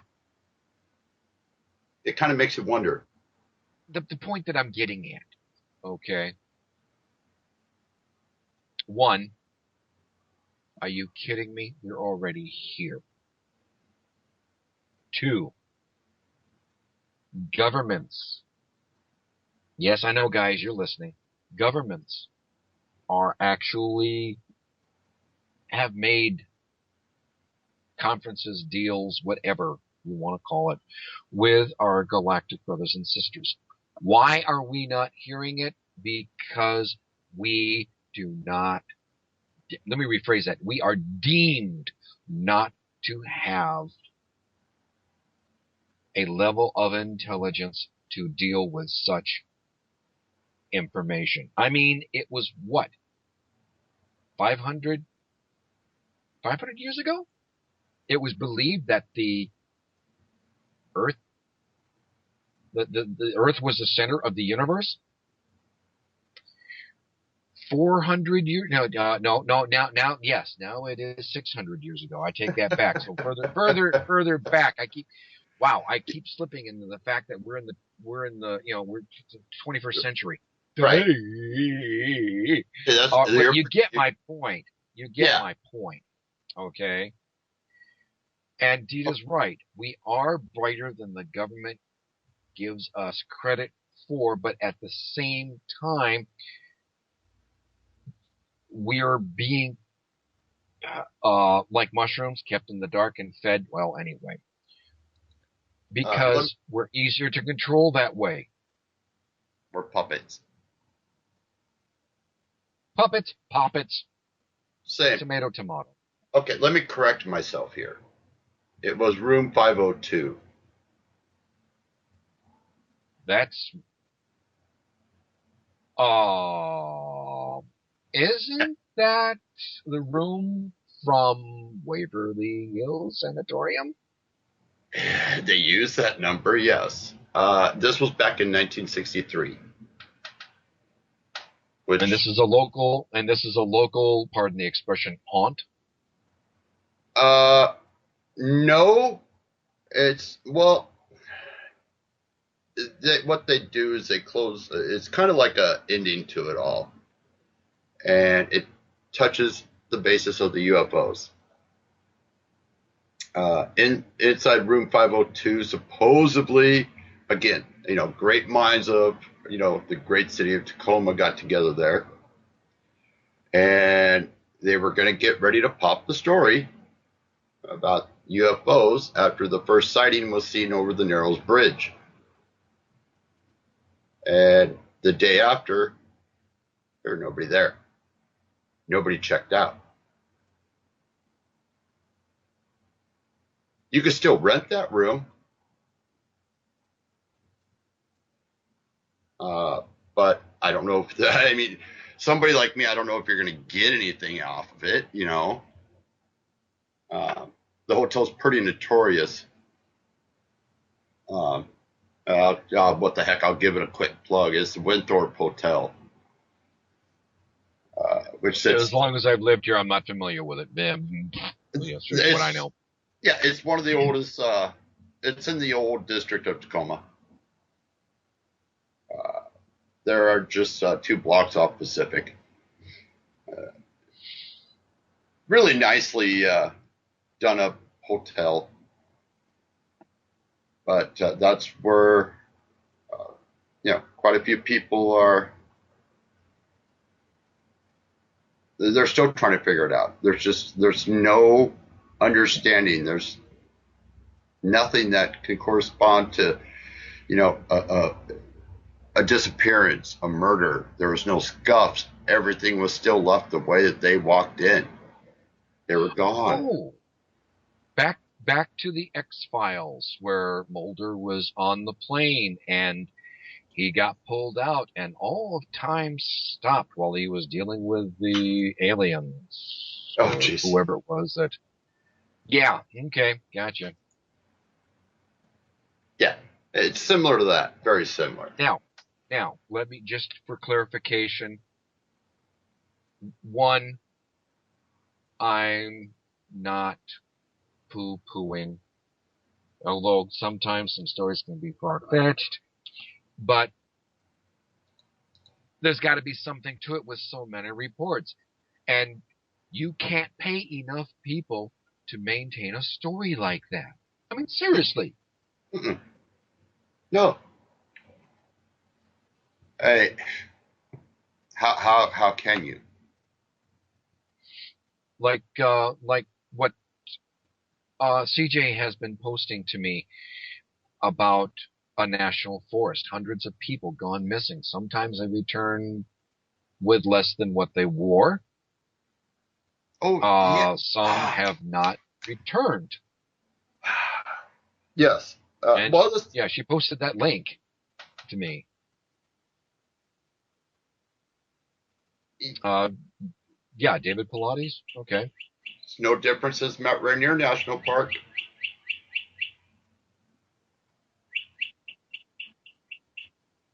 Yeah. Yeah, it's just not. And now? To this day, still, yeah. Okay, what I'm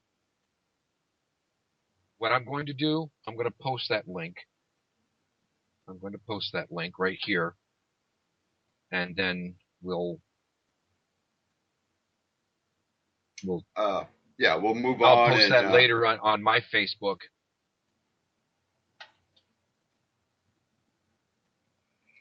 And yeah, Karma Cookie's right.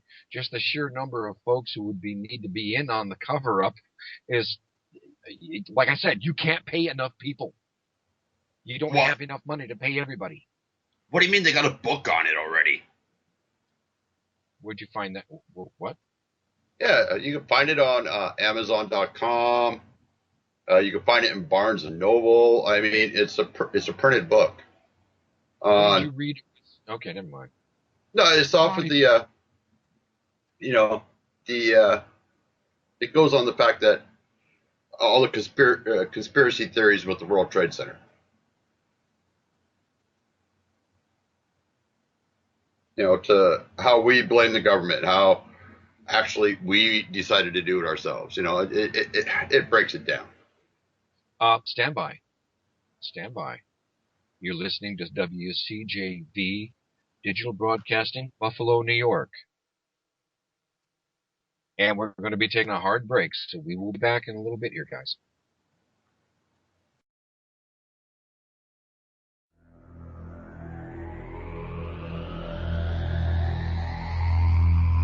You are listening to WCJV Digital Broadcasting, Youngstown, New York.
All right, welcome back, folks. We're going to jump into the next topic here of evidence, and Hank is kind of fallen off for a second, but I'll kind of give you a brief rundown. We'll surprise Hank with the questions here that I'm going to throw at him. We had an investigation this weekend, and boy, did we come up with some really excellent, outstanding evidence that has taken us into what I would call a new light of investigators.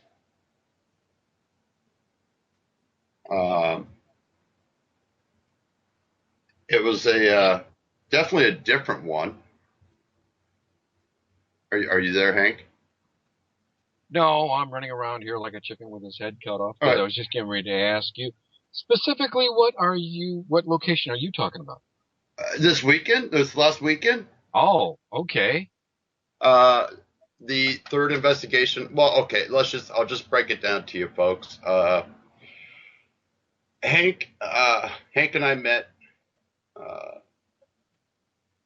per request for an investigation of my house to help me understand a few things. Even though, yes, I do have the abilities to communicate with the past and deceased, there were still some questions that I had. Well, the first one turned out to be very excellent. And then I believe the second one was because of a follow-up from the first.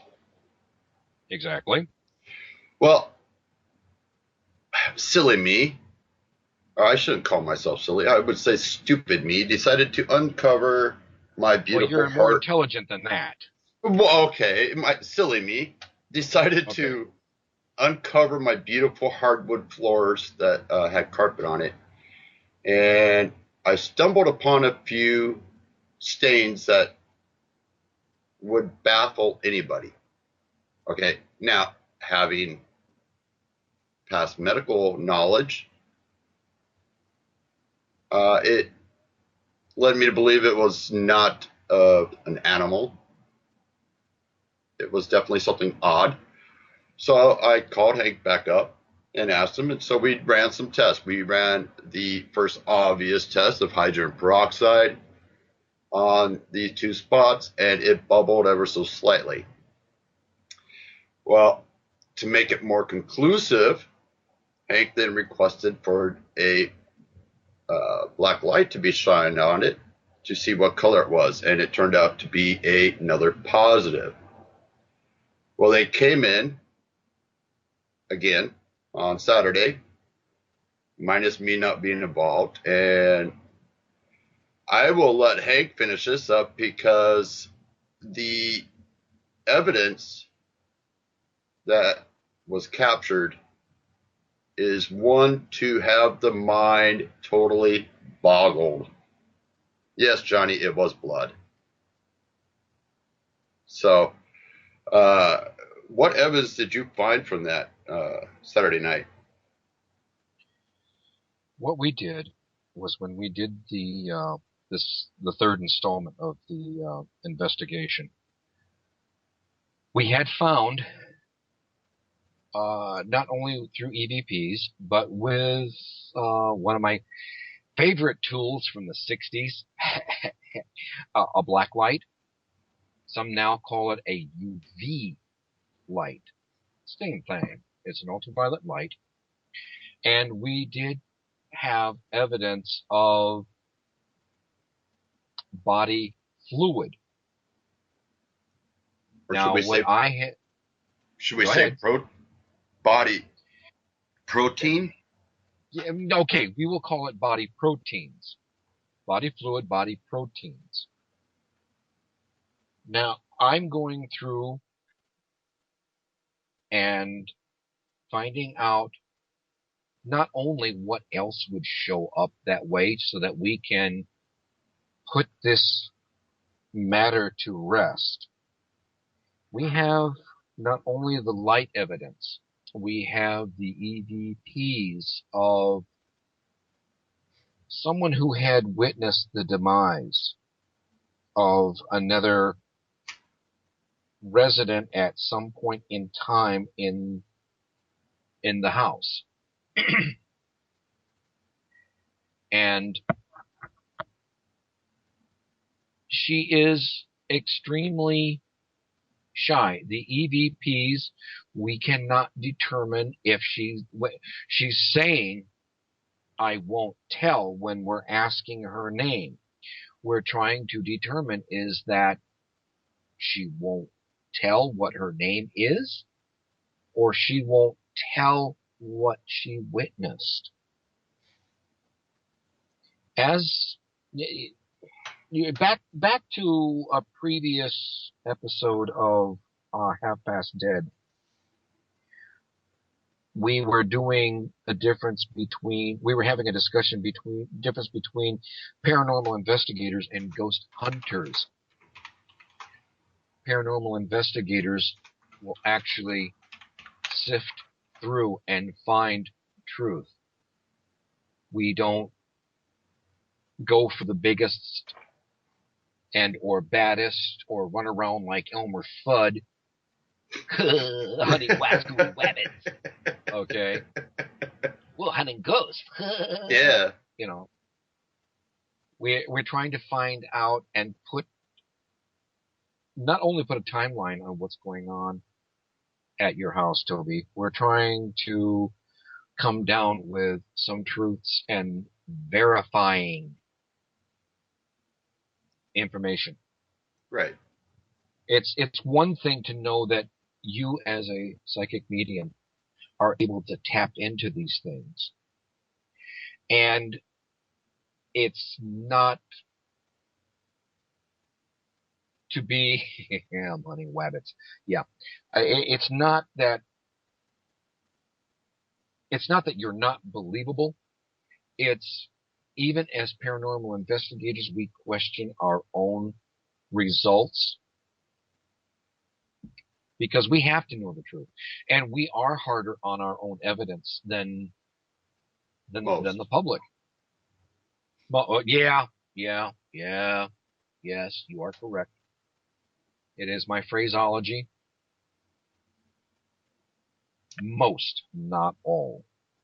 Right. I mean, not everybody, not everybody can be a Zach Bagans. Right. You know, no plugs, just no applause, just money. And it's no discredit to me, even though, you know, I do and I am on a daily communication with them all. It's just, I mean, to kind of lead up to what you're about ready to say next is the questions I ask always lead up to the same thing. I don't know. I don't know. And the only way that we can find out is if we kind of what I call probe. We have to probe around. I mean, there's bound to be with my 7 residents. There's got to be bound. Somebody's got to know. And you go back to this idea that everyone is keeping quiet. The individual who's hiding in the closet, she's not saying what she knows in either way. Is she protecting herself? What is the idea behind that? Ellen. Well, I was trying to avoid that, but okay. Well, that's all we know. That's all we know is Ellen. Yeah. You know, but you know, it makes one wonder. Well, why is there a spirit confined to a closet? Okay, I know I'm going to get hit on that one, but yeah, spirits do go in and out when they want to freely. But if anybody's done an investigation here or knows about my residence, she does not leave the closet. We have offered her to come out, and she won't leave. Now, before anything gets lost in this idea of evidence, the only way we can suspect, I have an idea, whatever you want to call it, what her name is that you psychically picked it up while we were reviewing events. Yes. Just for letting everybody else. So we're working with the black light. We're working with various recorders. Leonard brought in his FLIR. That's going to be handy on a lot of our further investigations. Oh, yes. And in fact, it's going to even be fun to work with, too. And we won't have to worry about it. No. Okay. Now, Bill had made mention how he became an empath. I have to admit, I also am an empath. It's funny how when I'm with Toby, when we're on an investigation, I find there are times I seem to not pick up on something. And when he shuts down and he's going off into another direction, I come back up and I'm reading things again. Or when he's reading something, I'm asking him, this is what I'm seeing. This is how I'm seeing it. And I'm starting to get to the point now. Ordinarily, I don't do that. But no. I'm starting to get to a point now where that's commonplace. And, you know, Bill, Now you know what you've got to look forward to, bro. Just don't link up with the psychic medium. Oh, by all means, by all means. You think your world rock. You think your world's rocking now. Yeah. I'll tell you what. Yeah, it's okay. It goes back to the previous show where I presented the question of, what would make a perfect team. The most common one that was forgotten or that was last mentioned was a psychic medium.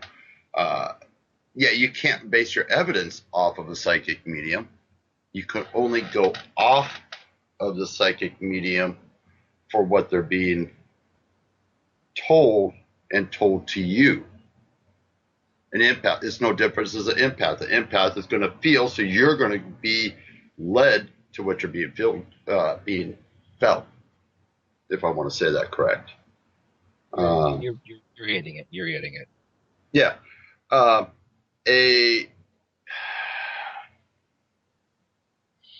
A sensitive only goes off with what they're feeling and getting.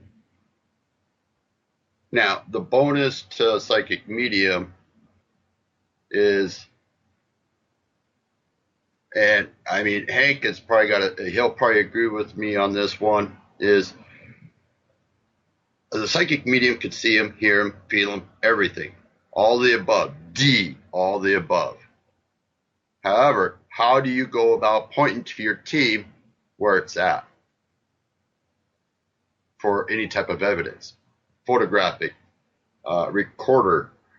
I mean, there's numerous times that I thought going out that somebody would pick up some type of recording of me through a conversation, but it never has happened, not all the way. We did stumble on it once up at Carbonado, but it's kind of left to be decided. Here's the other thing about that. Okay? Here's the other thing. Don't care what kind of psychic you are. Okay? You have, if you're going to be doing this, and you're going to be presenting this out to anyone else, you have to have, I loathe the term scientific evidence, but at the same time, it's a valid statement. You have to have evidence of what you are claiming. You cannot, there's no way a psychic or an empath can photographically describe or photographically create. All we can do is describe. Well, that's why I love having a skeptic on the team. Why could it not be this? Why does it have to be that? So we follow up with any recording device, whether it's a video camera, whether it's an audio, a voice recorder. You have pictures. Pictures can be manipulated, so there goes your reputation. You have to hold true to what you hold standard. Well, yeah, with all the programs. Exactly. Oh, yeah, I mean, even apps on your Androids and things like that, you can create a ghost if you want, making pictures of them. Or like a friend of mine, an app on his phone, he takes a picture and turns you into 7 different kind of zombies. Yeah. Mm-hmm. Okay. Oh, thank God for Photoshop when it came out. Please. Please. Now, throw into this mix, we also now have Leonard's video, FLIR. Mm-hmm. Which brought out, and we're having other empaths in the team. which that flare really, in my mind, really presented some new evidence. I just outstanding new evidence. It's got me scratching my head. The dark shadow in the hallway. You can see the floor, but you don't see the floor and the curve of the floor. It's like a big black hole there.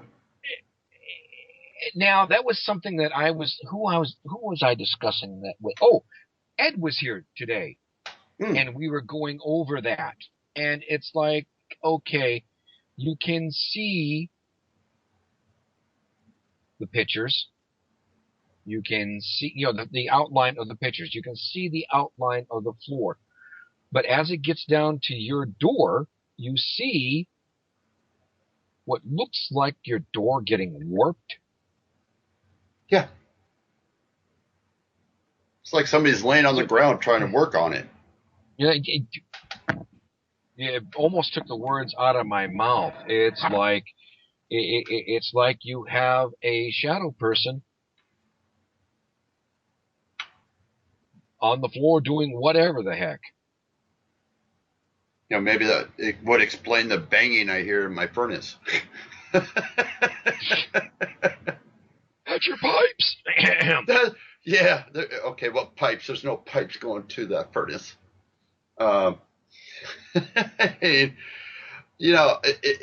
It amazes me. Okay. I get a chance to see tons of different groups and their photographic, or what they call solid evidence. And it amazes me the date that it was taken and the date that they put it up. Why did it take 3 weeks for you to post a picture? Does it really, do you really need to battle over a picture 3 weeks?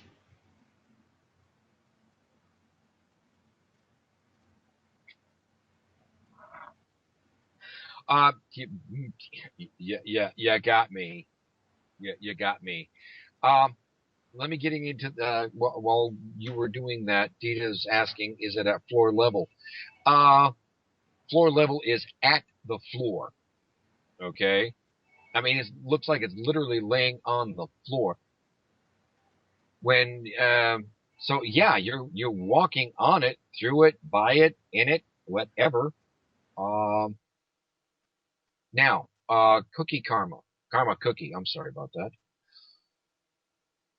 The truth of the matter is, okay, now when you're, I always wonder why those guys who on the TV always work in the dark or use black lights. A haunting is a haunting is a haunting is a haunting. It's 24/7. Okay. With that being said, why are night investigations easier? We've had that discussion with the team. And the only thing I can come up with is what I've learned is that the psychic energy of all living individuals are more at rest. So supposedly more things come out. Truth be told, a haunting is a haunting is a haunting is a haunting. 24/7, day or night. And I can prove that. I could tell you a story. I could tell a story about that. My other half's ring. It was noon when it disappeared. Noon. For 4 days. So it just doesn't happen at night. It happens when it wants to happen. Nighttime seems like, I will agree with you, it seems to be a much calmer state of mind. You don't have this energy of the sun. You don't have all the energy coming from the sun. You don't have the power from the power grid running at max load. which can cause a disturbance. You know, at nighttime, there's not that much pull on the power grid. You don't have the sun. You know, okay, then the old adage comes, well, what about the moon? Well, yeah, well, what about the moon? It just has pull. It has gravitational pull. You know, is it better to do an investigation on a full moon or a new moon?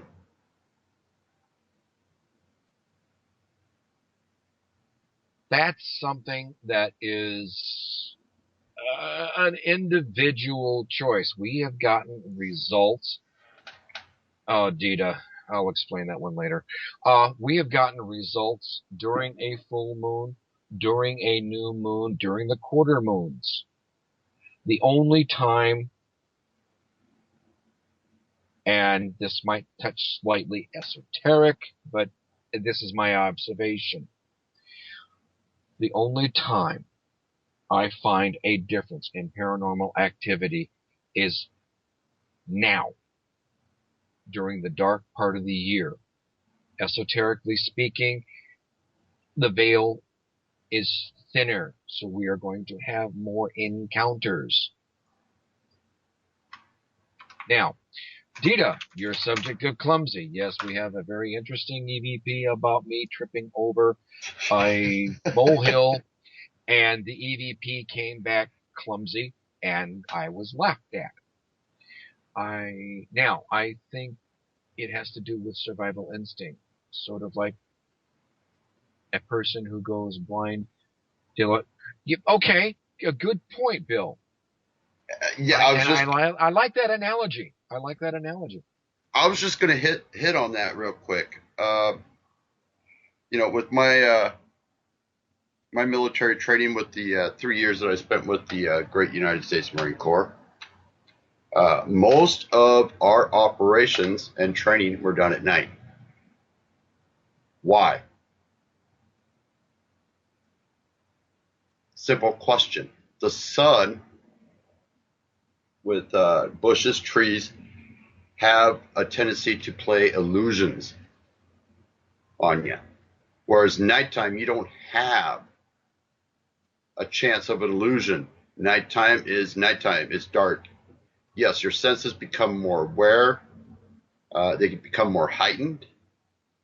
I found it to be a good thing because, one, I relied more on my eyesight than I did my hearing, where others relied more on their hearing than their eyesight. But it's a give and take on that.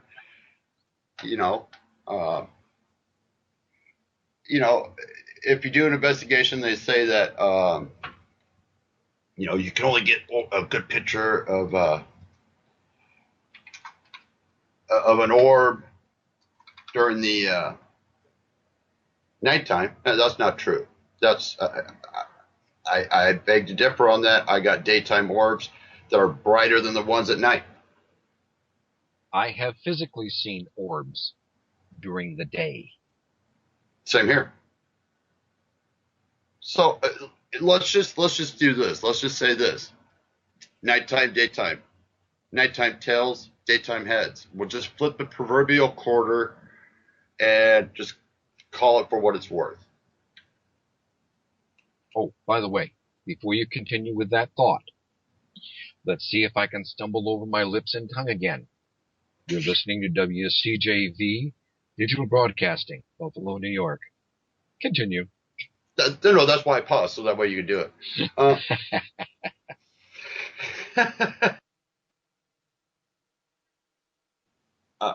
Honestly, it's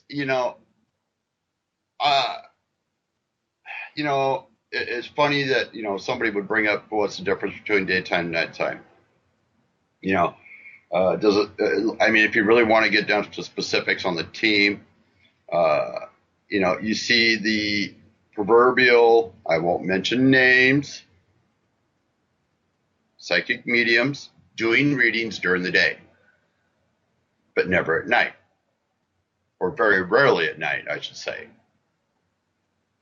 For me, it happens 24/7, 365 days of the year, daytime, nighttime. I do better readings during the daytime than I do night.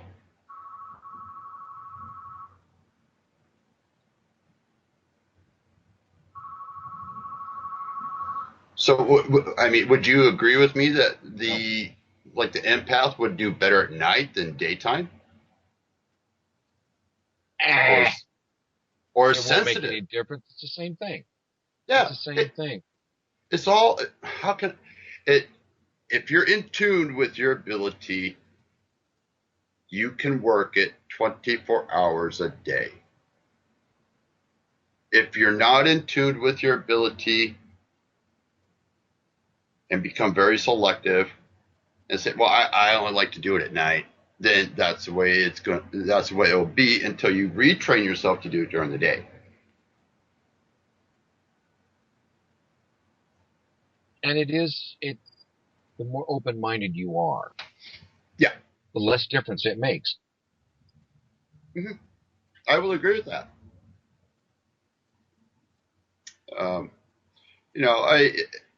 Okay. Here's something for you. On the EVPs, I was drilling you about the last, 3 minutes of one of the team members' EVPs. Yeah. I hear like, I want to call it a laughter, and then I hear the chain pull of the light, and then I hear you grunt, and then just a little bit after that, I hear another laughter.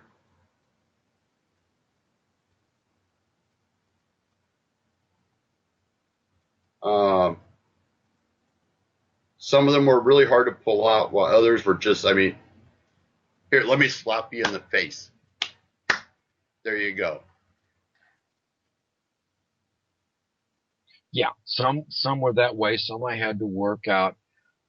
If I remember correctly, the information I sent you was unless I was kicked in the nether regions, I would not carry that kind of a soprano note. Yeah. So that is what I'm saying, not me. I hesitate to use the term live. Hold on a second. Karma Cookie. One of the philosophies that we have maintained with the team, and it is our, I won't say it's our battle cry, but it is our mantra. Ghosts are people too. So the term live is a relative term. They're live on their side of the fence, if that makes any sense. Live is live. Yeah. And thinking one of the devices on the market called the Rose Box. Jury's still out on that. Jury's still out on that. You know, okay. You know, Karma Cookie, if you really want a really good video of a ghost box or spirit box, YouTube has several of them out there. There's a guy and a girl I can't remember what town they were out of, but they went to a cemetery and did a ghost box session. And the guy asked specifically for her first name. She stated it. Then asked for her last name. She stated it. And then asked, could you name the city that you lived in 3 times? She did. She named it 3 times right in a row, and they ended the session right there. So you got to remember, those things are spanning frequencies. They're going up, they're going down, they're going up, and that's what they do. Even with me, I had to learn how to capture the voices because they would fade in, fade out, fade in, fade out. You'll get the ones that are strong, that are dominant. Those are the ones that are, they saved up enough energy to get out what they want to say. While others are kind of lackadaisy. They don't really pay attention. They do other things to get your attention. That takes energy, so they have a hard time trying to communicate. And it sounds like, how can I put this? It's like carrying a normal conversation on a football field. We start out at the 10 together. You go back to the 20. I still hear you. Go to the 30. I still hear you a little bit, but you're starting to fade. The 40, same thing. 50. By the time you hit the 20-yard line on the other side of the field, and you're carrying on the normal tone, the normal way that you started, the average person's not going to hear you. And a ghost box would pick that up. So it kind of throws up, was there somebody else talking somewhere else that could have possibly produced this? Yeah.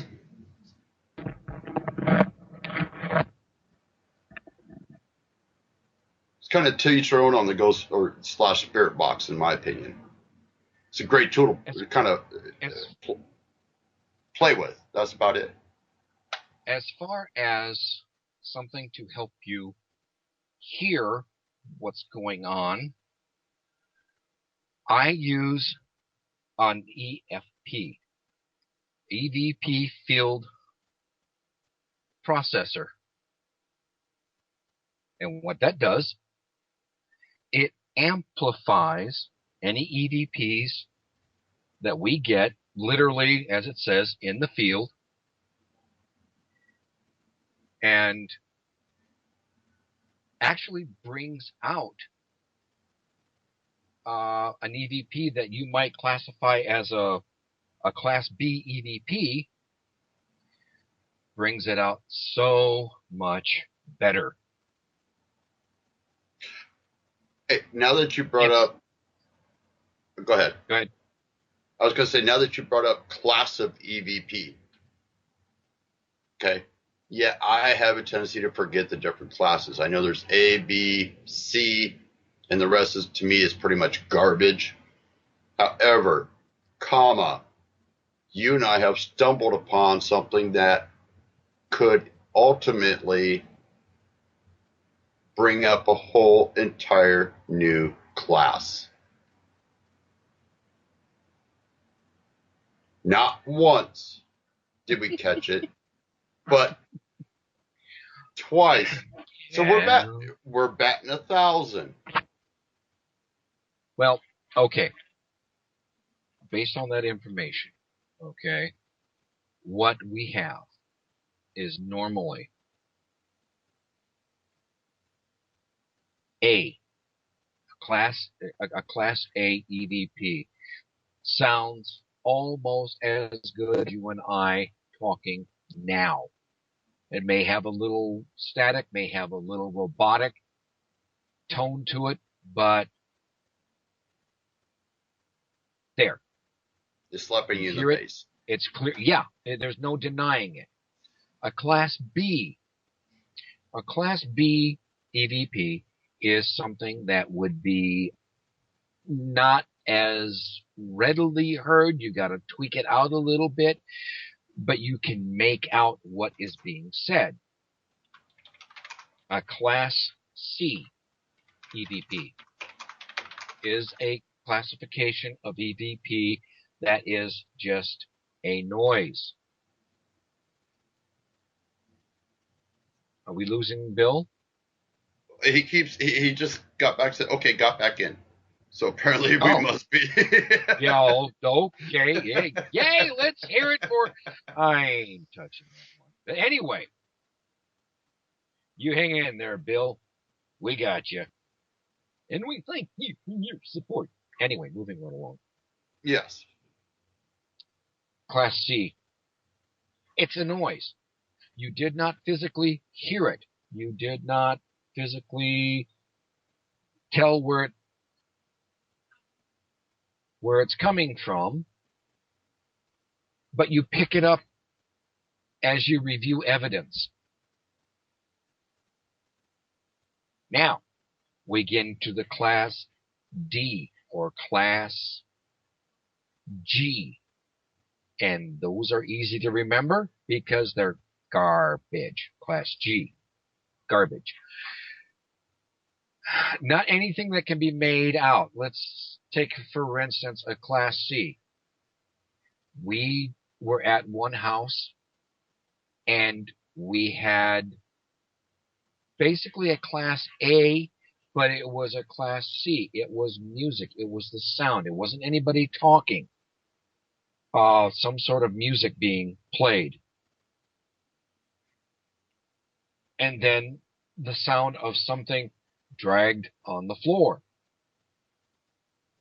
Well, ta-da! You can't classify it as a voice. You can't classify it as a B. It has to be a C. Now, when you cannot make it out, you cannot do anything with it. That's your Class G. Now, getting into this new class that we're going to try to promote, there is a Class R, and that's a common one. Class R, you play it in reverse, and that's where you get the sound from. Now, as far as where these classifications are found, Bill, oh God, the same answer I'm going to give you that I got when I was in my my last computer degree. Google it. Yeah, Google it. Look under EVP, EVP classifications. Well, that's, okay. I guess what I'm trying to get to is, let's go ahead and promote this new sound that we heard. Hold on. I'm getting there. There. All right. Shoot. Bang. Anyway, based on what we have been working on at this location. I just saw Bill's comment to me. Anyway, Bill,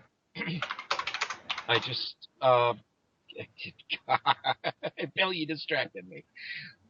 Okay, what we found when we were there at Carbonado Cemetery, and Toby has played this to some people at UW. UW? At UW? Yeah, UW. They could not. It was something new for them. To me, it sounded something in the same vein as magma flowing, or the precursor to an earthquake, but none were. Now, back to evidence. Mm-hmm. We checked USGS. We checked. There's also volcano sites that I keep track of too. Pacific Northwest Seismic .com, something like that. Nothing of that kind was there, but we were over a mine, and it seems like somebody is still mining. Is still there. Is still mining. These were kind of earth moans. These were kind of. Basically, we're thinking about classifying it as a Class E, an earth sound. And I will agree. I honestly, okay. I took it to the professor of tectonics. Took it to the professor of volcanism. There is no sound that they can relate it to, correlate it to in their field. So, again, we had to throw out magma flow. Of course, now, mind you, folks, we are in the shadow of Mount Rainier. The pocket of magma underneath that mountain is huge. We thought it was an earthquake at one point in time, but we were there the day, I believe, correct me if I'm wrong, the day after. Yes. And the day after us being there, they had one. So it couldn't have been, like the guy said, it could not have been plate tectonics settling because they've got a higher pitch sound. Now, here's where the adage ghost hunter investigators come in. A hunter will just say, "Oh, that's a ghostly sound. That's a moaning," and leave it at that. Investigators will pound it until they come to a conclusive agreement on that sound. We looked up old mining maps and kind of find out one of the tunnels goes directly underneath that cemetery. And another one butts up against it. Now, there's another fact that we need to mention here. That was also at the same time during that last, during the last CME, coronal mass ejection. Yes, I brought that up, and that sound has a wind blowing effect. So that automatically threw it out because this tone, and I'll describe it to people that we're talking about. If you know bass guitars or if you listen to a lot of music, it's like the bass drummer taking that top string of that bass guitar, hitting it, and letting it ride. And letting it ride as long as he can at the same sound, same level. And then it drops off. That's the only way that we can describe it. Yes, there was subsonic microphones. The UW has several of them placed all over the mountain. Is pathetic. I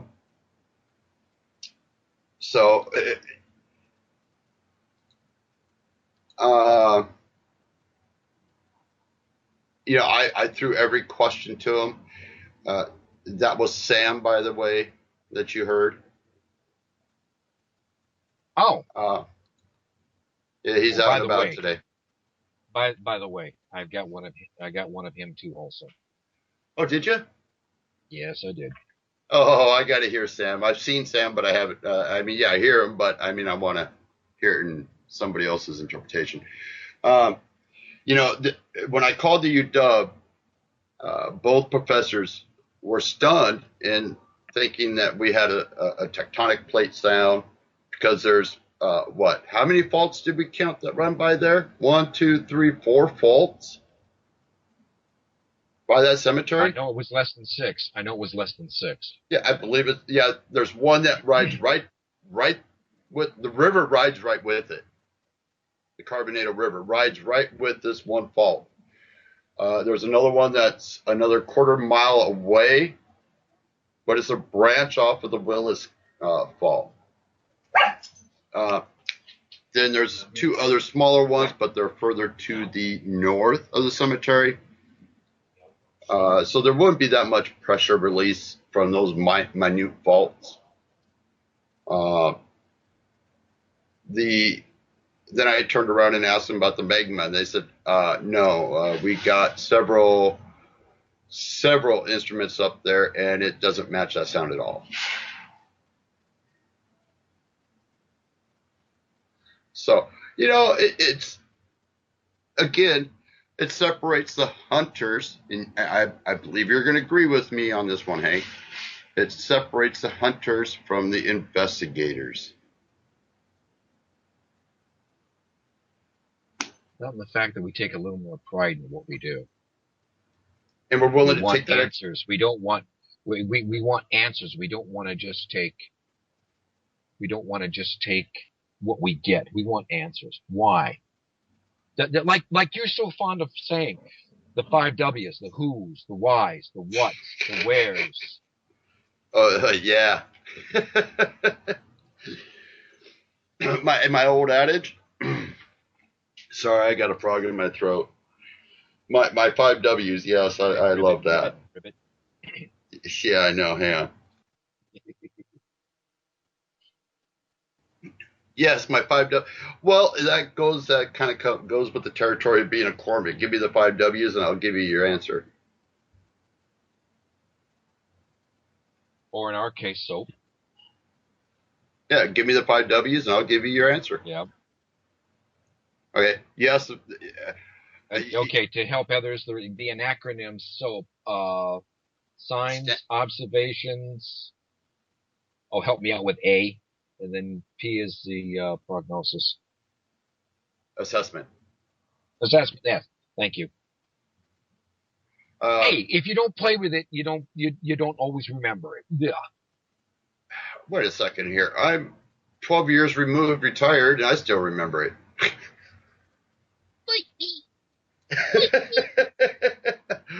Yeah. I'm trying to remember who was it. It was another team member came up to me, and they're like, "Yeah, I love ghost hunting." I was like, "Oh, really?" He's like, "Yeah." I was like, "What's so grand about ghost hunting?"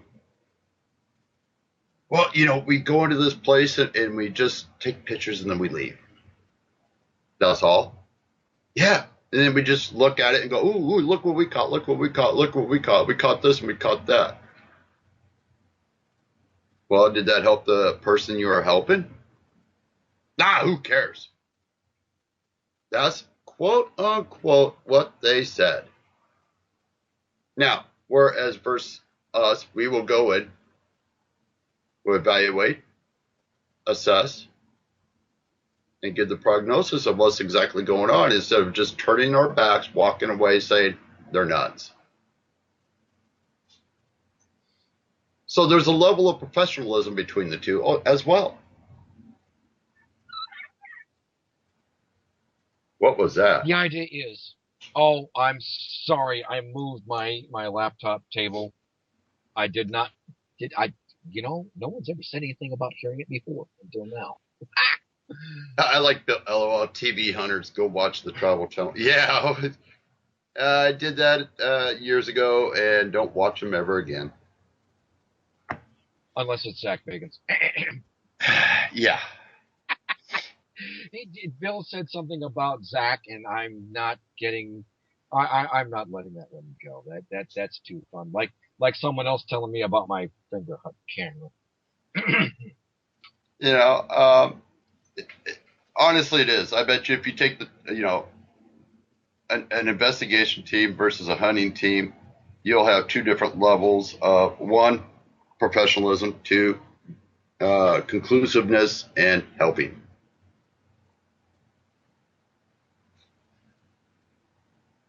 That's just my take. I mean, yeah, you got to rely on your evidence more than anything, because that's what's telling you what's going on. If you don't, you're missing out. Honestly. To do what we do and have a passion for it, we have to find answers, because we come into this. I mean, we're being invited to someone's home. How can you not have a clear conscience? And, oh, well, here's the evidence. We'll see y'all later. Bye. No. They're coming to you because you're holding yourself out as a professional. You are there to help them. You provide them answers, or you learn how to provide answers. One perfect example, one house that we went to, all of the EMF readings that we did was so far off the chart They're off the hook. It affected the client mentally. And it's like, look, hon, you've got to get a handle on all of this EMF. It's like living in a fear cage. You have all this unshielded wiring. Yes, you have a few visitors here. No, they are not going to harm you. It was to the point that she was seeing people outside her door in black hoods. Oh, yeah.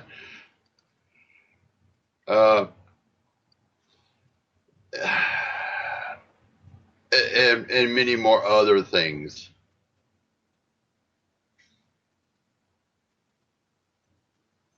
You know, that's one thing that a lot of people should realize is when you get a client, is picture yourself. Oh, and here's a good analogy of it. If you get a client, it's no difference as you go into a doctor's office. You want that doctor to just walk in and say, "Oh, you got the flu. Goodbye." Did you get exactly what it amounts to? That's exactly did you get what it any? amounts to. Yeah. Did he actually physically inspect your lungs? Did he? Whereas if we were to do it, we're going to start from the very tippy top, from the basics, and we're going to start right on down the chain until we hit the letter Z, or until we're satisfied. And sometimes that leads to AAAB, all the way up to ZZ. Right. Whatever it takes. Now, Kate, go ahead, because Karma Cookie's got a point here. Yeah, go ahead. Okay. Would EMPs affect? Wait a minute, you're going to have to reword that better, because I was reading something else here. Oh, I know. EMPs affect an energy being like a ghost. Okay. Oh, okay. See, I was reading that some reason as an EM pump affecting a experience. Okay, let's go back. Now, what was I watching? No, Bill was talking earlier about the house, the Victorian mansion that they're trying to restore.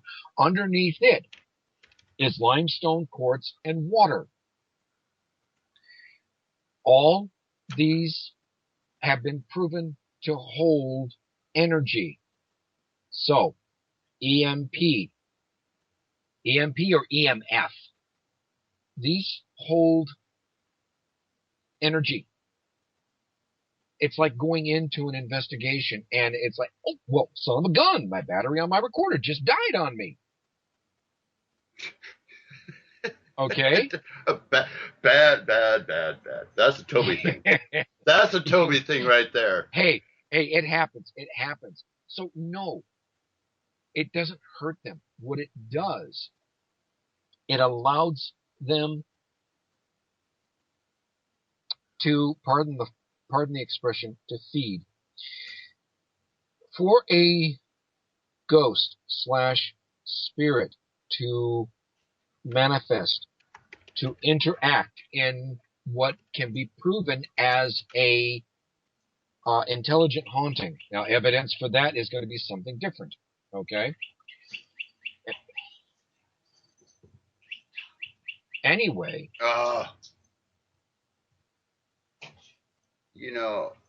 The idea that we've got going there is that this energy is allowing it to do whatever it's going to do. When it drains your batteries, it's got energy to communicate with you if it's an intelligent haunting. It allows them to build. So we're not talking about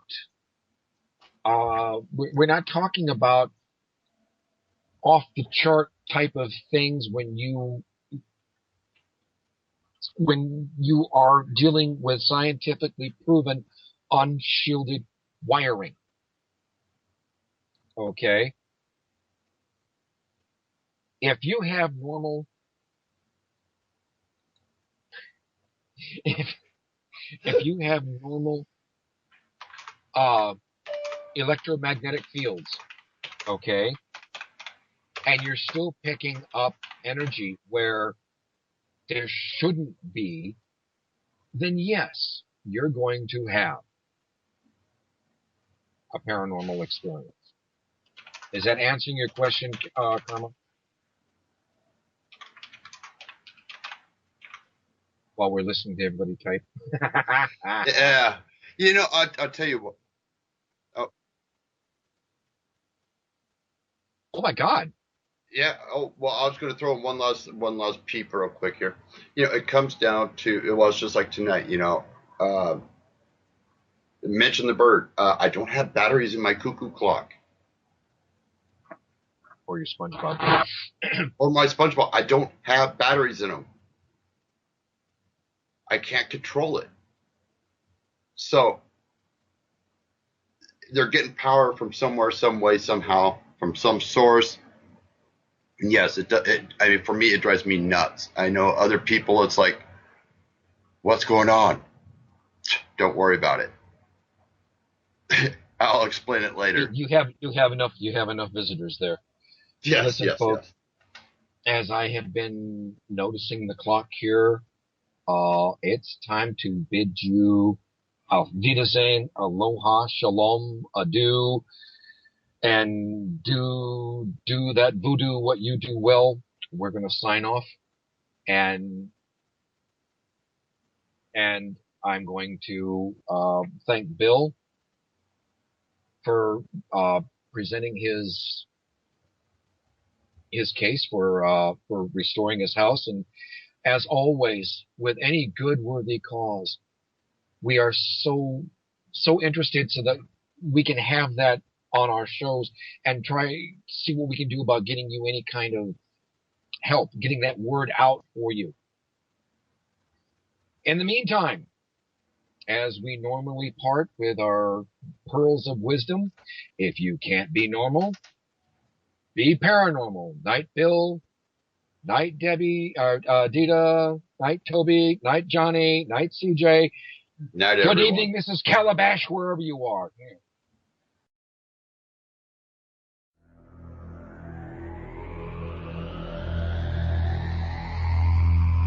You are listening to WCJV Digital Broadcasting, Youngstown, New York.